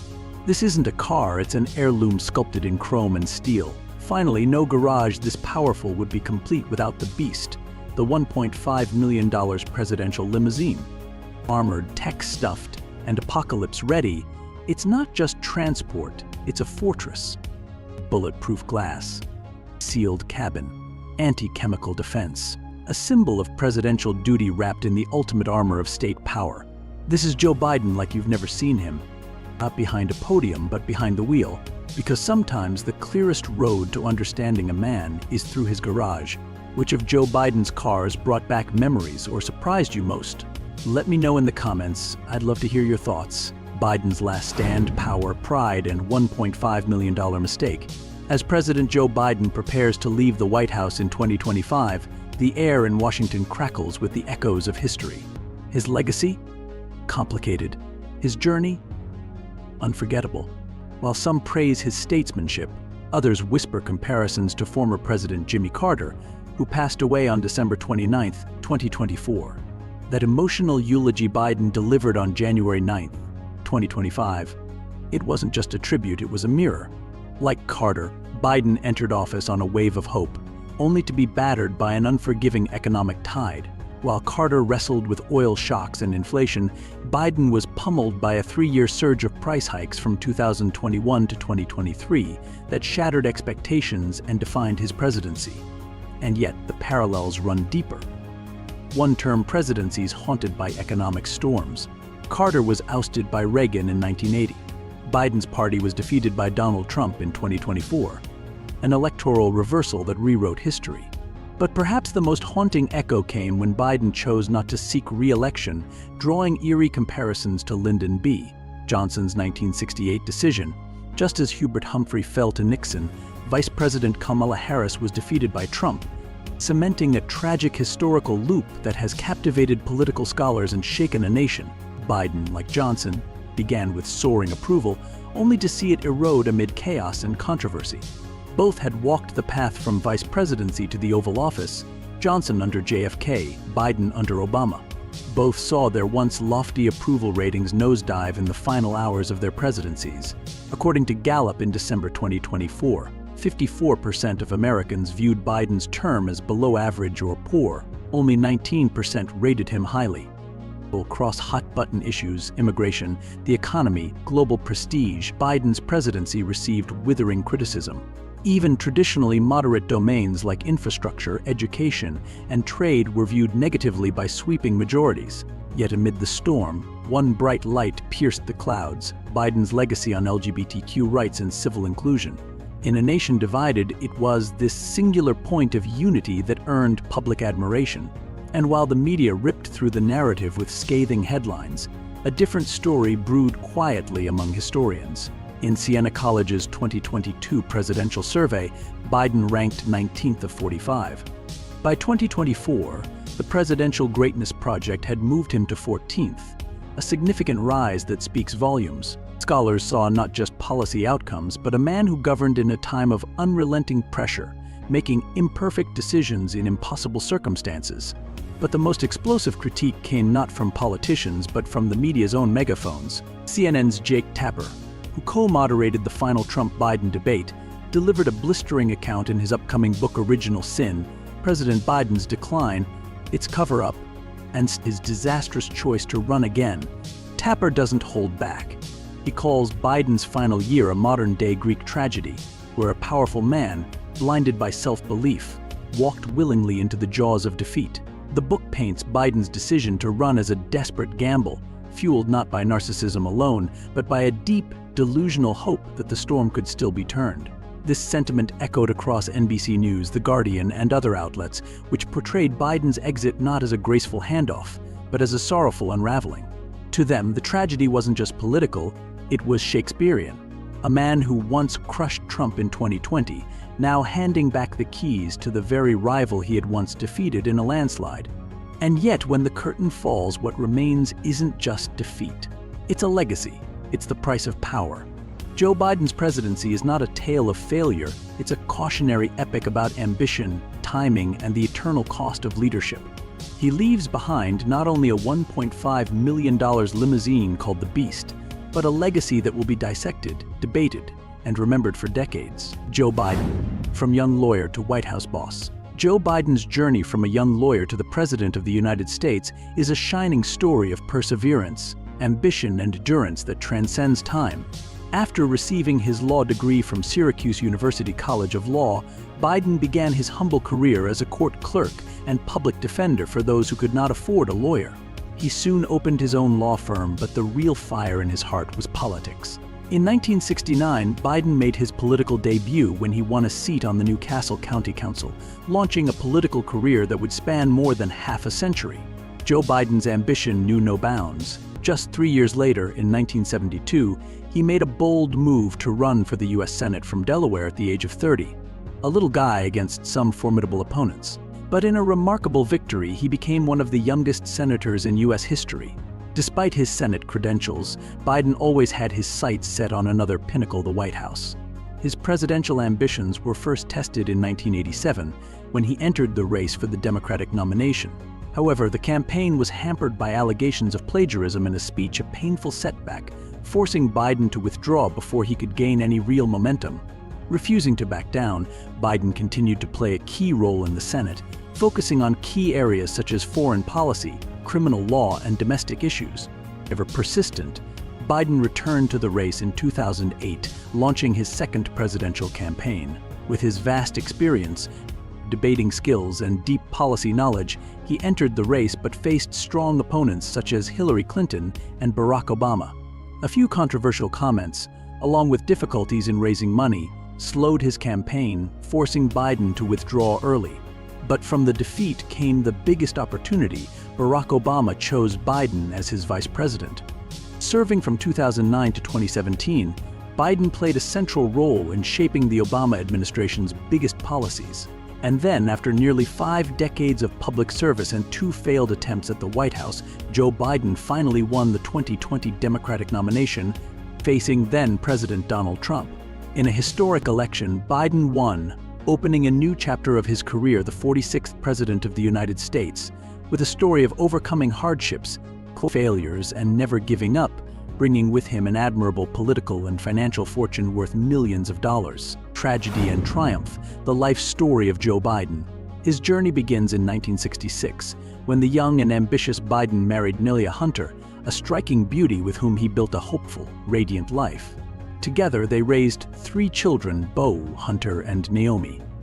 Destiny had other plans. Just weeks after winning his first Senate seat in 1972, Biden was struck by unimaginable tragedy. While Christmas shopping, Nelia and their 1-year-old daughter Naomi were killed in a horrific car crash. His sons survived, but were badly injured. In the shadow of fresh grief, Biden nearly walked away from public life forever. But he didn't. Driven by the unshakable duty of a single father and the pressure of national office, Biden chose the harder path. He boarded a train every single day, Delaware to Washington, D.C., and back again just to tuck his boys in at night. That daily Amtrak commute wasn't just routine, it was a lifeline. It was the forge that tempered the steel of the man who would become the 46th President of the United States. In 1975, a second chance appeared, this time in the form of Jill Jacobs. Introduced through Biden's brother, Jill was grace, stability, and warmth personified. A passionate educator, she became the anchor that steadied him after the storm. They married in 1977, and in 1981 welcomed Ashley Biden, completing a new chapter in a family saga already shaped by both fate and fire. Throughout Biden's political ascent, from senator to vice president, and eventually president, he credited Jill as the soul of his strength. Their partnership wasn't a show. It was a beacon of enduring American values, loyalty, sacrifice, and second chances. But tragedy would strike again. In 2015, Biden lost his son Beau to brain cancer. At just 46, Beau was a war veteran, Delaware's attorney general, and the bright flame of a legacy still burning. His death shattered Biden's world. It was the kind of heartbreak that silences ambition, and for a time it did. Biden chose not to run in 2016, burying not just a campaign, but a future he had dreamed of, one he believed Beau might carry forward. And yet, Beau's spirit never left him. Biden kept his son's memory alive in every speech, every anecdote, every hard-fought moment that came after. Because Beau wasn't just a son, he was Biden's mirror. His unspoken what if. Today, Joe Biden stands not only as a political figure, but as the patriarch of a $100 million story written in sacrifice, love, and resilience. He's a father of 3, a grandfather of 7, and a survivor of grief that would destroy most. You'll find him not only on world stages, but sharing ice cream with his grandkids, holding Jill's hand on White House balconies, and telling stories of Beau that still make his voice crack. Joe Biden's life isn't defined by power, but by the power of family. And in a world starving for real connection, his journey proves one thing: even in America's highest office, the heart still leads. What part of Joe Biden's journey moved you the most? Let me know what you think in the comments below. I'd love to hear from you. Like this video, subscribe so you never miss a new story about the world's most fascinating people.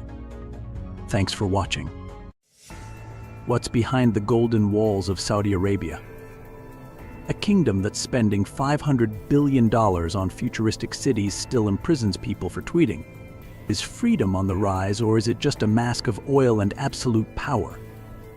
Here are 8 shocking facts, and one that will leave you speechless. The Saudi biker gang shattering $500 billion traditions.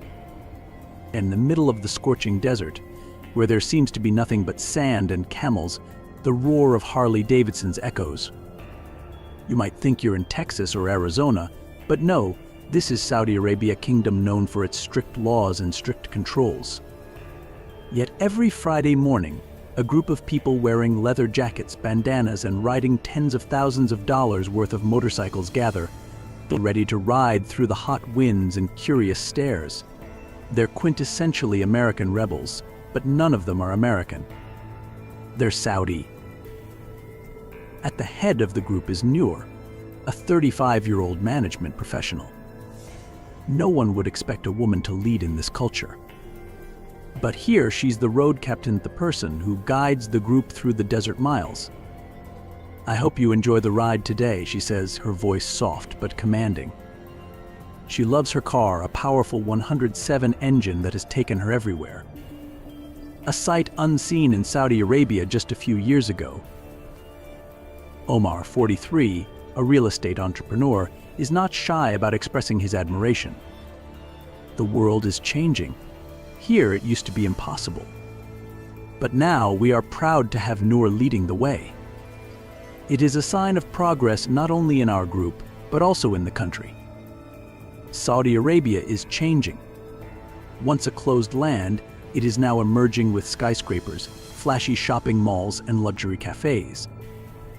But no matter how fast modernity moves, tradition is still a difficult line to cross. On a trip to a fair 200 kilometers from the capital Riyadh, Nurse was forced to exchange her leather jacket for a headscarf, making way for traditional tribal culture. But then, something unexpected happened. A man approached and asked her to stop filming. No reason, no explanation. The group is watched by an invisible force, the shadow of the government. Despite the modern aura that surrounds Riyadh, press freedom remains a luxury. Throughout the trip, the group is closely monitored by the Ministry of Information, proof that freedom here comes at a price. Saudi Arabia, a country of 35 million people, is lighting a fuse for change. But will the sound of a Harley be enough to shake a centuries-old culture? If you also want to own a Harley-Davidson, comment, "My dream." Forget the sandy roads. Saudi Arabia is building a 500m high, 170 kilometers long, car-free city with a World Cup stadium on its rooftop. World Cup 2034 on the rooftops. Saudi Arabia is redefining the future with the line. Crown Prince Mohammed bin Salman is rewriting the definition of a city, not with a pen, but with steel, glass, artificial intelligence, and $500 billion, roughly the entire GDP of a country like Belgium. The name of the project? Neom. Its heart? The line, a 170 km long, 500 m high, 200 m wide city stretching from the desert to the Red Sea, designed as a pair of parallel skyscrapers, completely covered in mirrors, reflecting the desert sun like a blade of light through the old world. No cars, no roads, zero carbon emissions. Every step on the line is a step into a future where all travel takes place underground via a high-speed train system that will take you across the city in just 20 minutes. And now, the first phase of that dream has begun to take shape. It's called Hidden Marina, a 2.5 kilometers stretch of hot sand 500 m high, made up of 3 modular blocks with a gleaming glass exterior. The built-up area, 21 m square meters, 60 times the size of the Burj Khalifa. Hidden Marina will house $200,000 residents in its first years with $80,000 modern apartments, 9,000 luxury hotel rooms, a range of retail and commercial spaces, plus schools, fire stations, and police stations, and it will all be run by artificial intelligence. The AI will monitor every energy metric, every resident's activity, and ensure you're never more than 5 minutes away from any amenity, all within the heart of this vertical city. Over $140,000 workers are working around the clock as Saudi Arabia pours in more than 140 billion into infrastructure. And by 2030, the top floor of the line will be a stadium, the venue for the 2034 World Cup, a global statement of power for the oil-rich kingdom. With 20% of the world's steel poured into the structure and construction robots working non-stop, the line is not just a city, it is a symbol, a wordless but provocative display of power, vision, and ambition. And that's not all. In parallel with the line, the Riyadh government is also accelerating construction of the Yacht Tower, expected to break the Burj Khalifa's world record, and a giant cube-shaped structure called Mukahab is being designed to redefine human living space. No one is sure whether this desert dream will come true.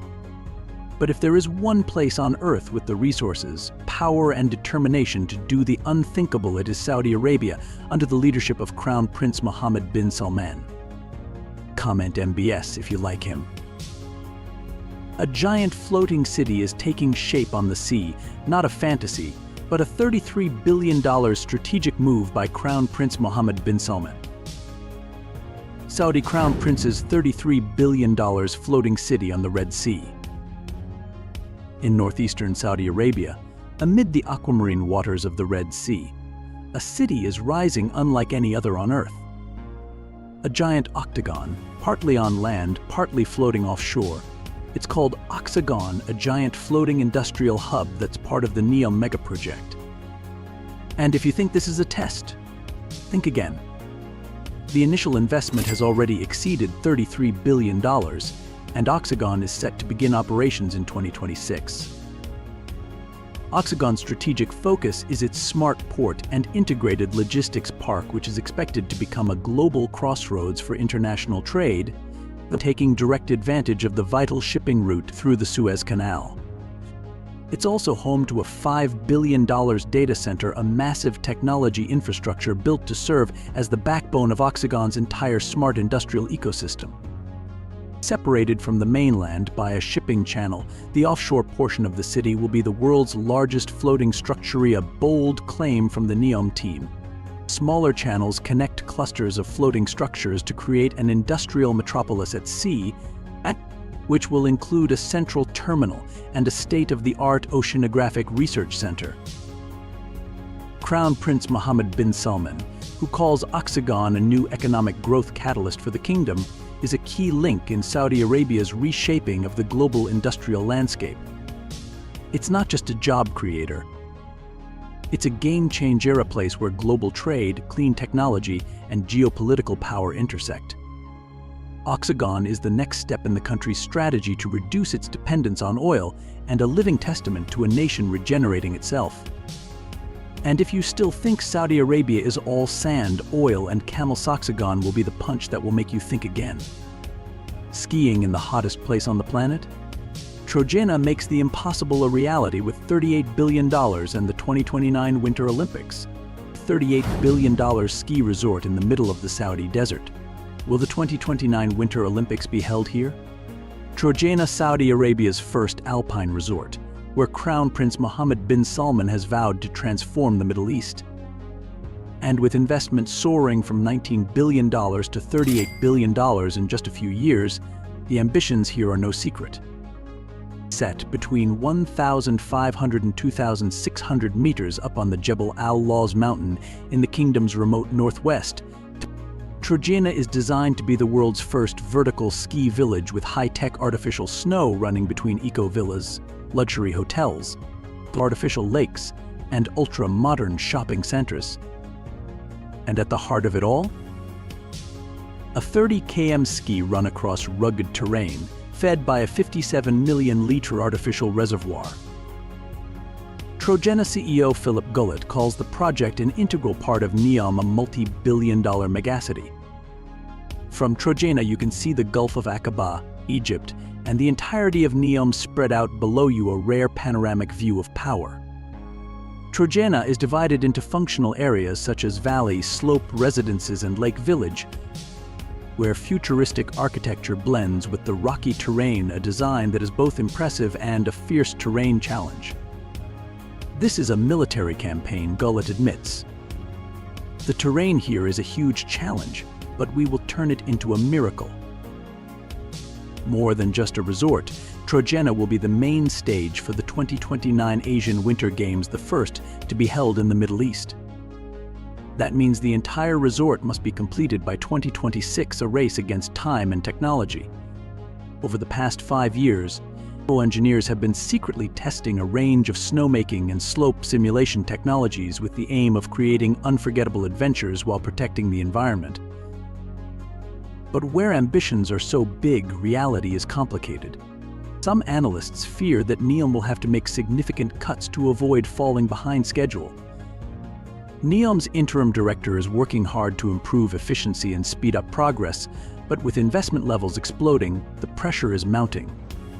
Still, Trojana is emblematic of a Saudi Arabia in transformation where artificial cold, high-tech ice, and scorching desert collide to create a destination unlike any other on Earth. Just 5 kilometers from land, a paradise for the super-rich is emerging where superyachts, golf courses, and Four Seasons hotels meet in the middle of the Red Sea.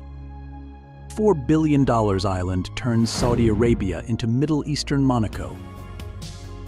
On the Crimson Sea of Saudi Arabia, just 5 kilometers from the mainland, a new paradise has emerged not for the masses but for the global elite. It is Sindalah, the first luxury resort island to officially open in the Neom mega project, dubbed the Monaco of the Middle East.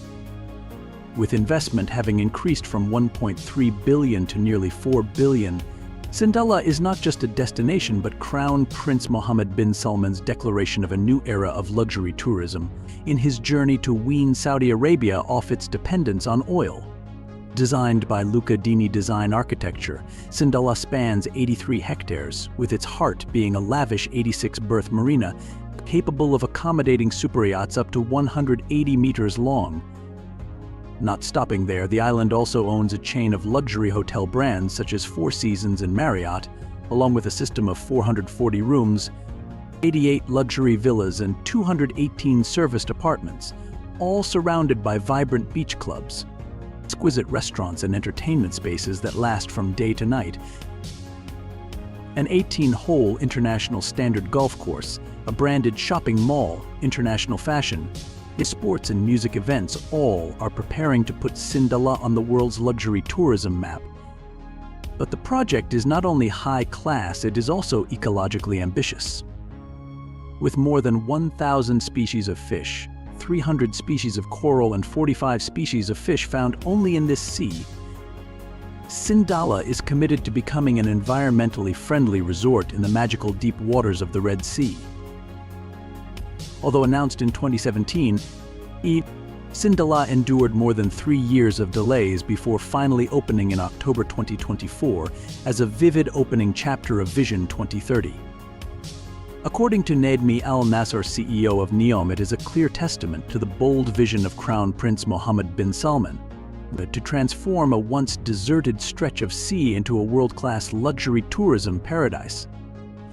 From billion-dollar yachts anchored offshore to golf courses cooled in the Gulf heat, Sindalah is not a place to escape, it is a place to be seen, to live amid the pinnacle of power, luxury, and unlimited views. From a desert wasteland, Riyadh is transforming itself into the green lung of the Middle East with a park 5 times the size of Central Park and more than 1 million trees. Inside Riyadh's $23 billion plan to become the greenest city in the desert. Abdul Salam, a 56-year-old visionary architect, is leading a mission that's nothing short of rewriting Riyadh's future. Just 30 years ago, this entire region was nothing but sun-scorched emptiness. A forgotten stretch of desert with no roads, no skyline, just silence and sand. Today, it's the staging ground for one of the most audacious urban transformations on Earth. He's the mind behind some of the Saudi capital's most iconic buildings, and now he's taking on his biggest challenge yet, turning a dry, clean, unforgiving airport zone into the largest urban park in the world. Dubbed King Salman Park, this green giant will span 16 square kilometers, 5 times the size of New York's Central Park. A man-made urban forest rising from barren sand, it's a key pillar of Crown Prince Mohammed bin Salman's Vision 2030. The $23 billion project, funded by Saudi Arabia's Sovereign Wealth Fund, aims to plant over 1 million trees, create microclimates, and drop the city's temperature by up to 10 degrees. That's right, Riyadh, a city that sees rain just 3 days a month, is going green fast. The plan is nothing short of radical. Using a combination of recycled water, deep aquifer tapping, and smart urban design, Abdul Salam's team is engineering a self-sustaining oasis. His bold prediction? A 6-degree drop in temperature, and he says that's realistic. But this isn't just about climate. It's about legacy. A century ago, Riyadh was a dusty Bedouin village. Then came the oil boom of the 1970s, and in just 60 years, the population exploded from $150,000 to 7.5 million. Now, the city is hungry for its next identity. Enter the King Abdullah Financial District, Riyadh's glittering answer to La Défense in Paris. With 61 towering structures and up to 2 million square meters of planned investment, this district isn't just a business hub, it's a symbol. By 2030, Saudi Arabia plans to lure 500 multinational companies here to compete head-on with Dubai and Abu Dhabi. And the architecture? It tells a story of ambition. A mosque shaped like a sand rose with no interior columns reimagines classic Islamic design through a futuristic lens. It's contextual, says Salam, but completely new. Saudi Arabia isn't just building bigger, it's building smarter, greener, and with a vision so bold, even the desert can't contain it. Camels get Botox, cost tens of thousands of dollars, and win 500,000 prizes, while citizens can lose their freedom with just one tweet. Inside Saudi Arabia's $15 million camel pageant. In the middle of a vast desert under the scorching sun, thousands of Arabian camels with their silky hair take to the catwalk, not to carry goods but to compete. At the King Abdulaziz Festival, Saudi Arabia's most lavish event, camels are more than livestock. They are symbols of status, wealth, and pride. The prize? Luxury cars and cash prizes of up to $15 million. The most beautiful camels are sold for $14,000. Camel milk is advertised as a skin rejuvenation treatment. The Miss Camel Beauty Contest, where beauty is measured by long necks, round humps, and shiny hair, has prizes of up to $500,000. Nearly 30,000 camels are carefully judged. But behind the glamour are scandals, Botox, facelifts, cosmetic surgery on camels. This year, 43 were disqualified for cheating. Women are not allowed to participate, while men set up camp, live in luxury caravans, live stream events, hoping they're camel queens. will get the spotlight instead of themselves. But in this glamorous country, the downside is suffocatingly strict control. 3 friends sat in the desert, scrolling through social media, an activity that seems normal. But here, every status, every tweet can be monitored. In Saudi Arabia, the internet is not a place for free expression. It is a closely monitored space. Because of a tweet, Abdul Rahman Al Saad Khan, an aid worker, was arrested and sentenced to 20 years in prison for criticizing the government. The message from the government is clear: speak up and disappear. That happened to journalist Jamal Khashoggi. An outspoken critic of Crown Prince Mohammed bin Salman, he walked into the Saudi consulate in Istanbul on October 2, 2018, and never returned. The event sent shockwaves around the world. Back to the Camel festival, a businessman named Hamid, who had made his fortune in real estate and oil, has now invested in camel breeding. He carefully watches every meal, every hair, every step of his camel. If he wins, the animal's value skyrockets. If he loses, it only serves to remind us of something that never changes in Saudi Arabia. Whether you're a camel or a human, appearance is everything. The price of standing out can sometimes be your freedom.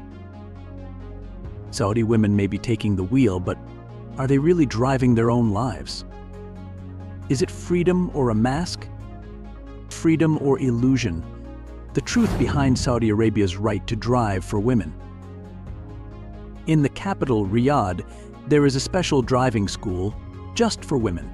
Hundreds of women aged 18 to 60, from all walks of life, come here to learn something that was completely banned just a few years ago. This change comes not from the kindness of the authorities, but from the courage of women who dare to speak out. Lujane Al-Hathlol, the most prominent name, filmed herself driving and was arrested just before the ban was lifted. She was convicted and imprisoned for 3 years, becoming a symbol of the feminist movement in Saudi Arabia. In June 2018, Saudi women were officially allowed to drive for the first time. That morning, 800 cars were ready at the school. One of them carried Lama, a 37-year-old mother of 4, preparing to drive in the city for the first time. Before, she had only driven in the desert under her husband's supervision. Today, she faced real traffic, and it was also her first real sense of independence. For Lama, the car was everything.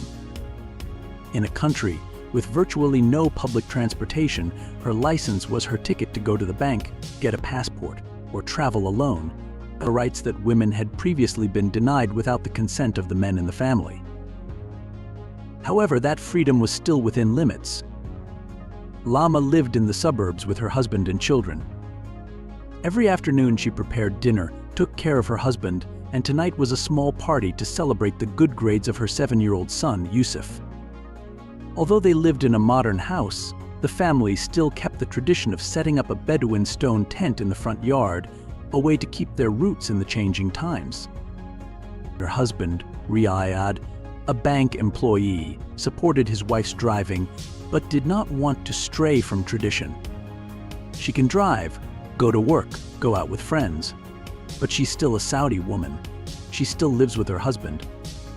Lama isn't looking for a career either. She's focused on her family. For them, there's change, but the old order hasn't shaken. Or the guardianship system, where women still need a male's consent to marry or take custody of children, remains. Freedoms like opening a bank account or traveling alone are still new and not yet fully widespread. Meanwhile, in the coastal city of Jeddah, a quiet wave of change is brewing. The kingdom's most liberal city now has a women's cycling club, founded in 2018 by Nasrin, 45. For many Saudi women, cycling is something they once couldn't even dream of doing because it was considered indecent. From steering wheels to pedals, Saudi women are slowly reclaiming their autonomy.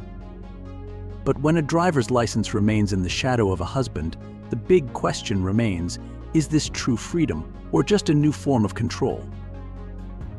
What do you think about the contrast between immense wealth and strict control in Saudi Arabia? Does it fascinate you or frighten you?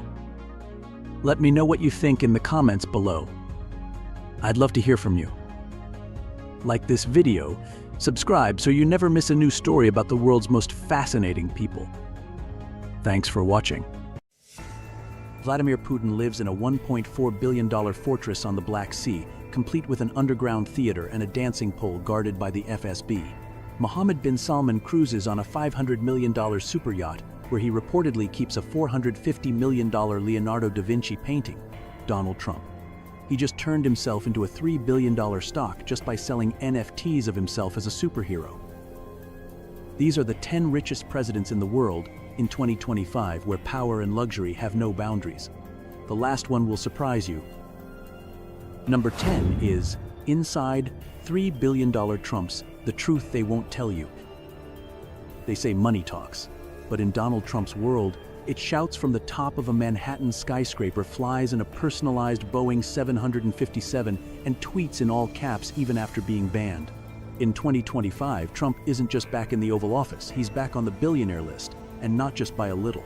According to Forbes and Bloomberg, his net worth now hovers around $5.4 billion, nearly doubling since 2023. But here's the twist: this isn't the comeback of a businessman. It's the reinvention of a character, monetized in real time. At the center of Trump's financial resurrection is Trump Media and Technology Group, the parent company of his social media platform Truth Social. When the firm merged with Digital World Acquisition Corp. And went public, Trump's 60% stake instantly shot past $3 billion on paper. But the company, as The Guardian reports, earned just $4 million in revenue in 2024, $4 million in, yet $3 billion out. This is no traditional business. This is identity investing, where fans don't just buy stocks, they buy into a belief. Trump's supporters treat him like a market signal, and Wall Street, against its better judgment, has played along. For now. But Trump didn't stop there. In a move that blurred satire and capitalism, he launched NFT trading cards himself as an astronaut superhero, even a cowboy. Absurd, yes. Successful, absolutely. According to the New York Times, they sold out in hours, generating millions of dollars and, more importantly, dominating headlines without spending a cent on marketing. Now let's talk about lifestyle. His Boeing 757, affectionately called Trump Force One, returned to the skies after a multi-million-dollar upgrade. The jet, worth roughly $100 million, features gold-plated seatbelts, custom leather interiors, and a theater room. His Mar-a-Lago estate remains the crown jewel, estimated at $250 million, with members paying up to $500,000 just to join the club. This isn't a home, it's a headquarters for American royalty media warfare and political deals sealed over steak and Diet Coke. But here's the part they don't want to talk about. Despite the fanfare, Trump Media is under SEC investigation for potential misrepresentation in disclosures. And while supporters cheer, every price spike regulators are asking, is this a viable company or the most expensive fan club in history? Yet Trump's genius isn't in what he builds, it's in what he sells. And what he's selling now isn't a hotel, a golf course, or even a policy.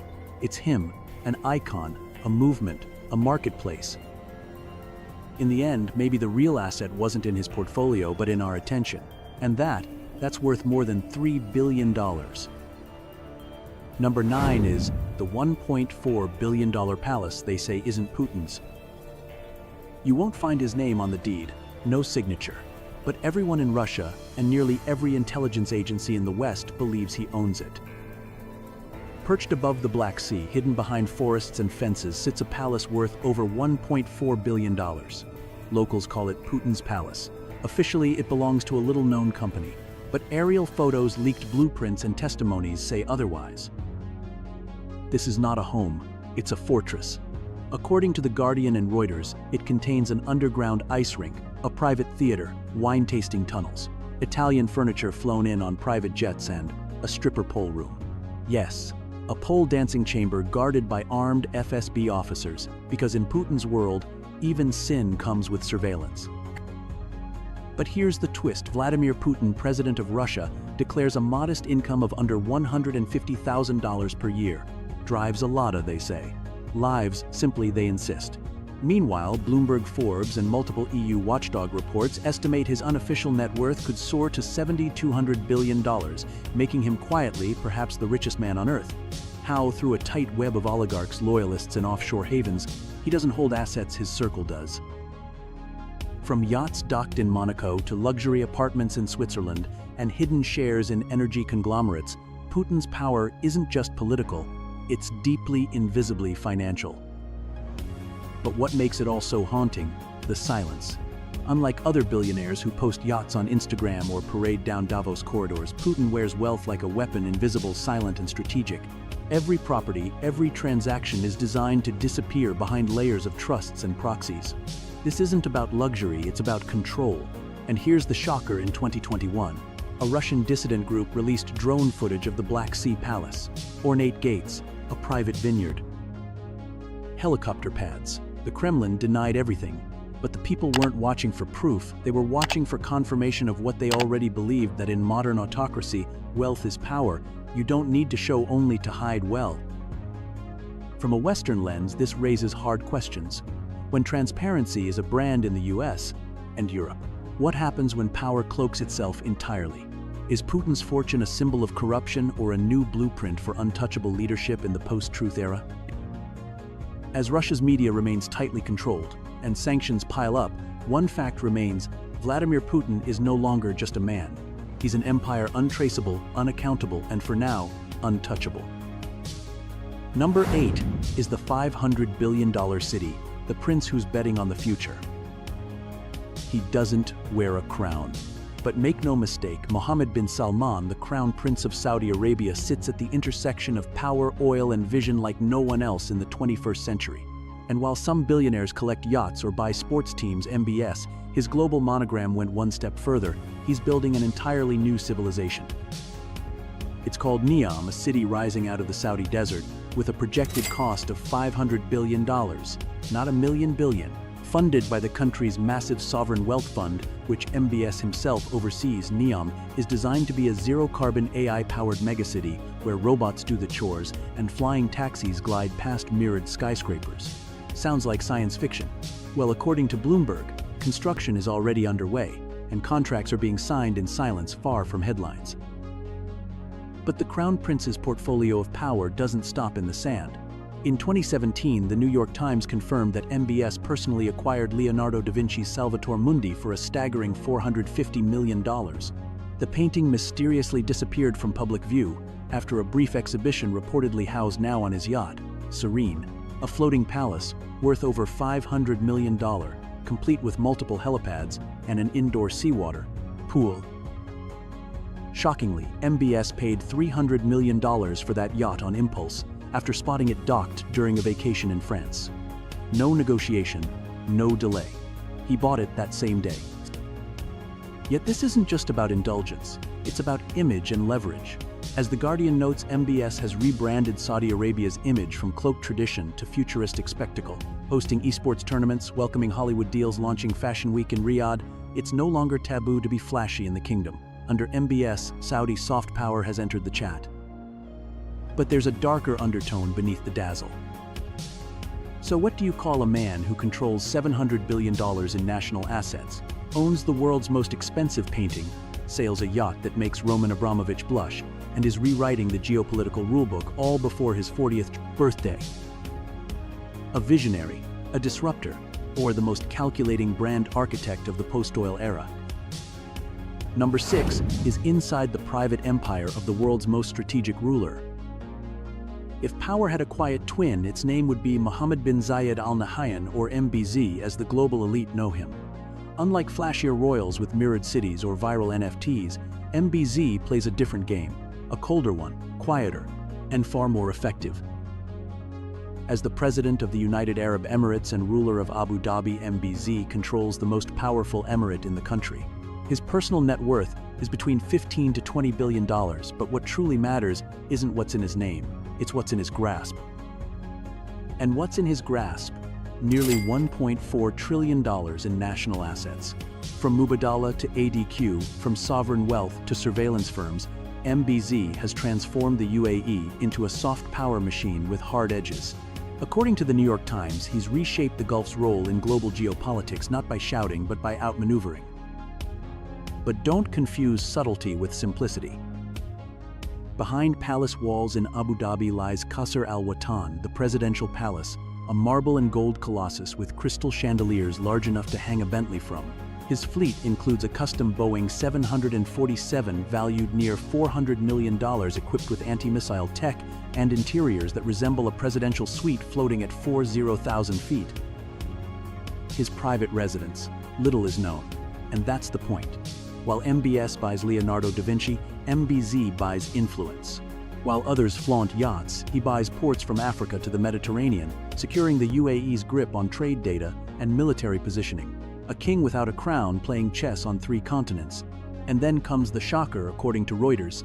MBZ personally oversaw intelligence-sharing deals with Israel long before public normalization. When the Abraham Accords were announced in 2020, the world was stunned. But MBZ, he was already 3 steps ahead. That deal didn't mark the start of diplomacy, it marked the reveal of what had already been engineered in silence. He's not just a ruler. He's a brand architect of modern Gulf identity, business-friendly, tech-forward, and ruthlessly efficient. His moves attract Silicon Valley defense contractors and art dealers in equal measure. And while Dubai dazzles for Instagram, Abu Dhabi controls the contracts. But here's the paradox. For a man behind so many headlines, MBZ rarely speaks. No viral speeches, no drama, no media storms, just still waters, running deep. So, the next time a headline reads, "Strategic deal signed in the Gulf," or a defense tech startup suddenly gets backing from a Middle Eastern fund, ask yourself, is this about business, or is it MBZ moving another piece across the board? Number 5 is the $30 billion Sultan inside the palace, with 1788 rooms and a solid gold toilet. Welcome to the world of Hassan al-Bolkiah, the Sultan of Brunei. A man who doesn't just rule his country, he quietly commands one of the most extravagant private fortunes on earth. The Sultan's personal net worth sits at $30 billion, though many believe that's a conservative figure. His wealth flows from Brunei's vast oil and gas reserves, controlled not through corporate boards but by royal decree. In other words, the oil pumps and the palace lives. And what a palace it is. Istana Nurul Iman, translated as the Palace of the Light of Faith, is officially the largest residential palace in the world. It sprawls over 2 million square feet, boasts a 1500 guest banquet hall, an air-conditioned stable for 200 polo horses, and a private mosque that can fit 1500 worshippers. Estimated value $1.8 billion, though that doesn't include the custom chandeliers, rare Italian marble, or gold-plated escalators. Now let's talk about transportation, because for the Sultan, cars aren't just status symbols, they're religious. His private garage, according to the Telegraph, holds over 7,000 luxury vehicles, including 300 Ferraris, 600 Rolls-Royces, and dozens of rare Bugattis. One Rolls-Royce covered entirely in 4-carat gold was used in his brother's wedding. That car alone is worth over $14 million. And speaking of weddings, his family celebrations have become the stuff of legend. In the 1992nd, Michael Jackson was paid $17 million to perform at the Sultan's 50th birthday. That's not a typo. $17 million for one night. But here's where things turn. Yet for all the opulence, the Sultan remains largely invisible to the Western press. No Instagram, no interviews, just quiet rule in one of the richest but smallest countries in the world. And here lies the paradox: ultimate wealth with near-zero visibility. No red carpets, no Forbes cover, just silence behind marble walls. So what does it mean when the richest leaders say the least? Number 3 is inside Kim Jong-un's hidden empire of luxury and lies. The borders are sealed, the internet is blocked, the press is banned. But somehow Kim Jong-un, the world's most secretive dictator, lives like a man with a black card and no limit. While North Korea grapples with chronic food shortages and international sanctions, satellite images and intelligence reports paint a very different picture of the man at the top: private islands, European sports cars, and a wine cellar worth more than $1.2 million. Yes, that's real. Kim's estimated personal wealth exceeds $5 billion, spread across offshore accounts, luxury estates, and shadow companies. None of it is officially declared. All of it is strategically concealed. Let's start with residence number. 55. A lakeside compound near Pyongyang. It's one of at least 15 luxury palaces built exclusively for Kim's use. With underground bunkers, golf courses, and bulletproof wine cellars, these estates operate like micro-kingdoms. According to Reuters, the regime has funneled hundreds of millions of dollars into maintaining these sites, while its population relies on food aid and rationed electricity. But the real shock, Kim's obsession with Swiss cheese, Hennessy cognac, and Rolex watches, all smuggled in through diplomatic back channels. One UN report estimates that North Korea spent more than $4 million per year on luxury goods during peak sanction periods, defying international bans. Not just any yacht, a 200-foot floating palace reportedly valued over $7 million, featuring a jacuzzi, multiple guest suites, and imported Italian marble. Seen docked at Kim's private beach resort on the East Coast, it's a vessel so lavish you'd expect it to belong to a European oil tycoon, not the leader of a communist state. Kim doesn't just consume luxury, he curates it. In a country where even cell phones are censored, his image is carefully crafted. He appears with stallions, drives, Maybach limousines, wears custom leather jackets, a blend of Hollywood villain and revolutionary icon broadcast on loop through state media. But the cost is steep, socially, economically, and morally. As Bloomberg notes, the regime's elite class, known as money masters, live in high-rise penthouses in Pyongyang, drive BMWs, and enjoy private clubs, all while 40% of the population remains malnourished. In the world of Kim Jong-un, poverty is public, but power is private.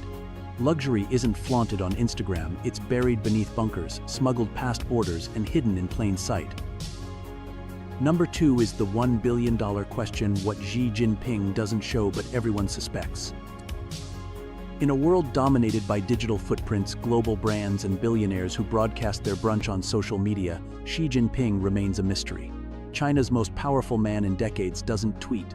He doesn't own yachts with Instagram accounts. But according to his inner circle, may control assets worth over $1 billion. Not under his name, never directly. That would be too obvious. Instead, the wealth flows like a river beneath ice, through family members' obscure holding companies and opaque investment vehicles scattered from Hong Kong to the Caribbean.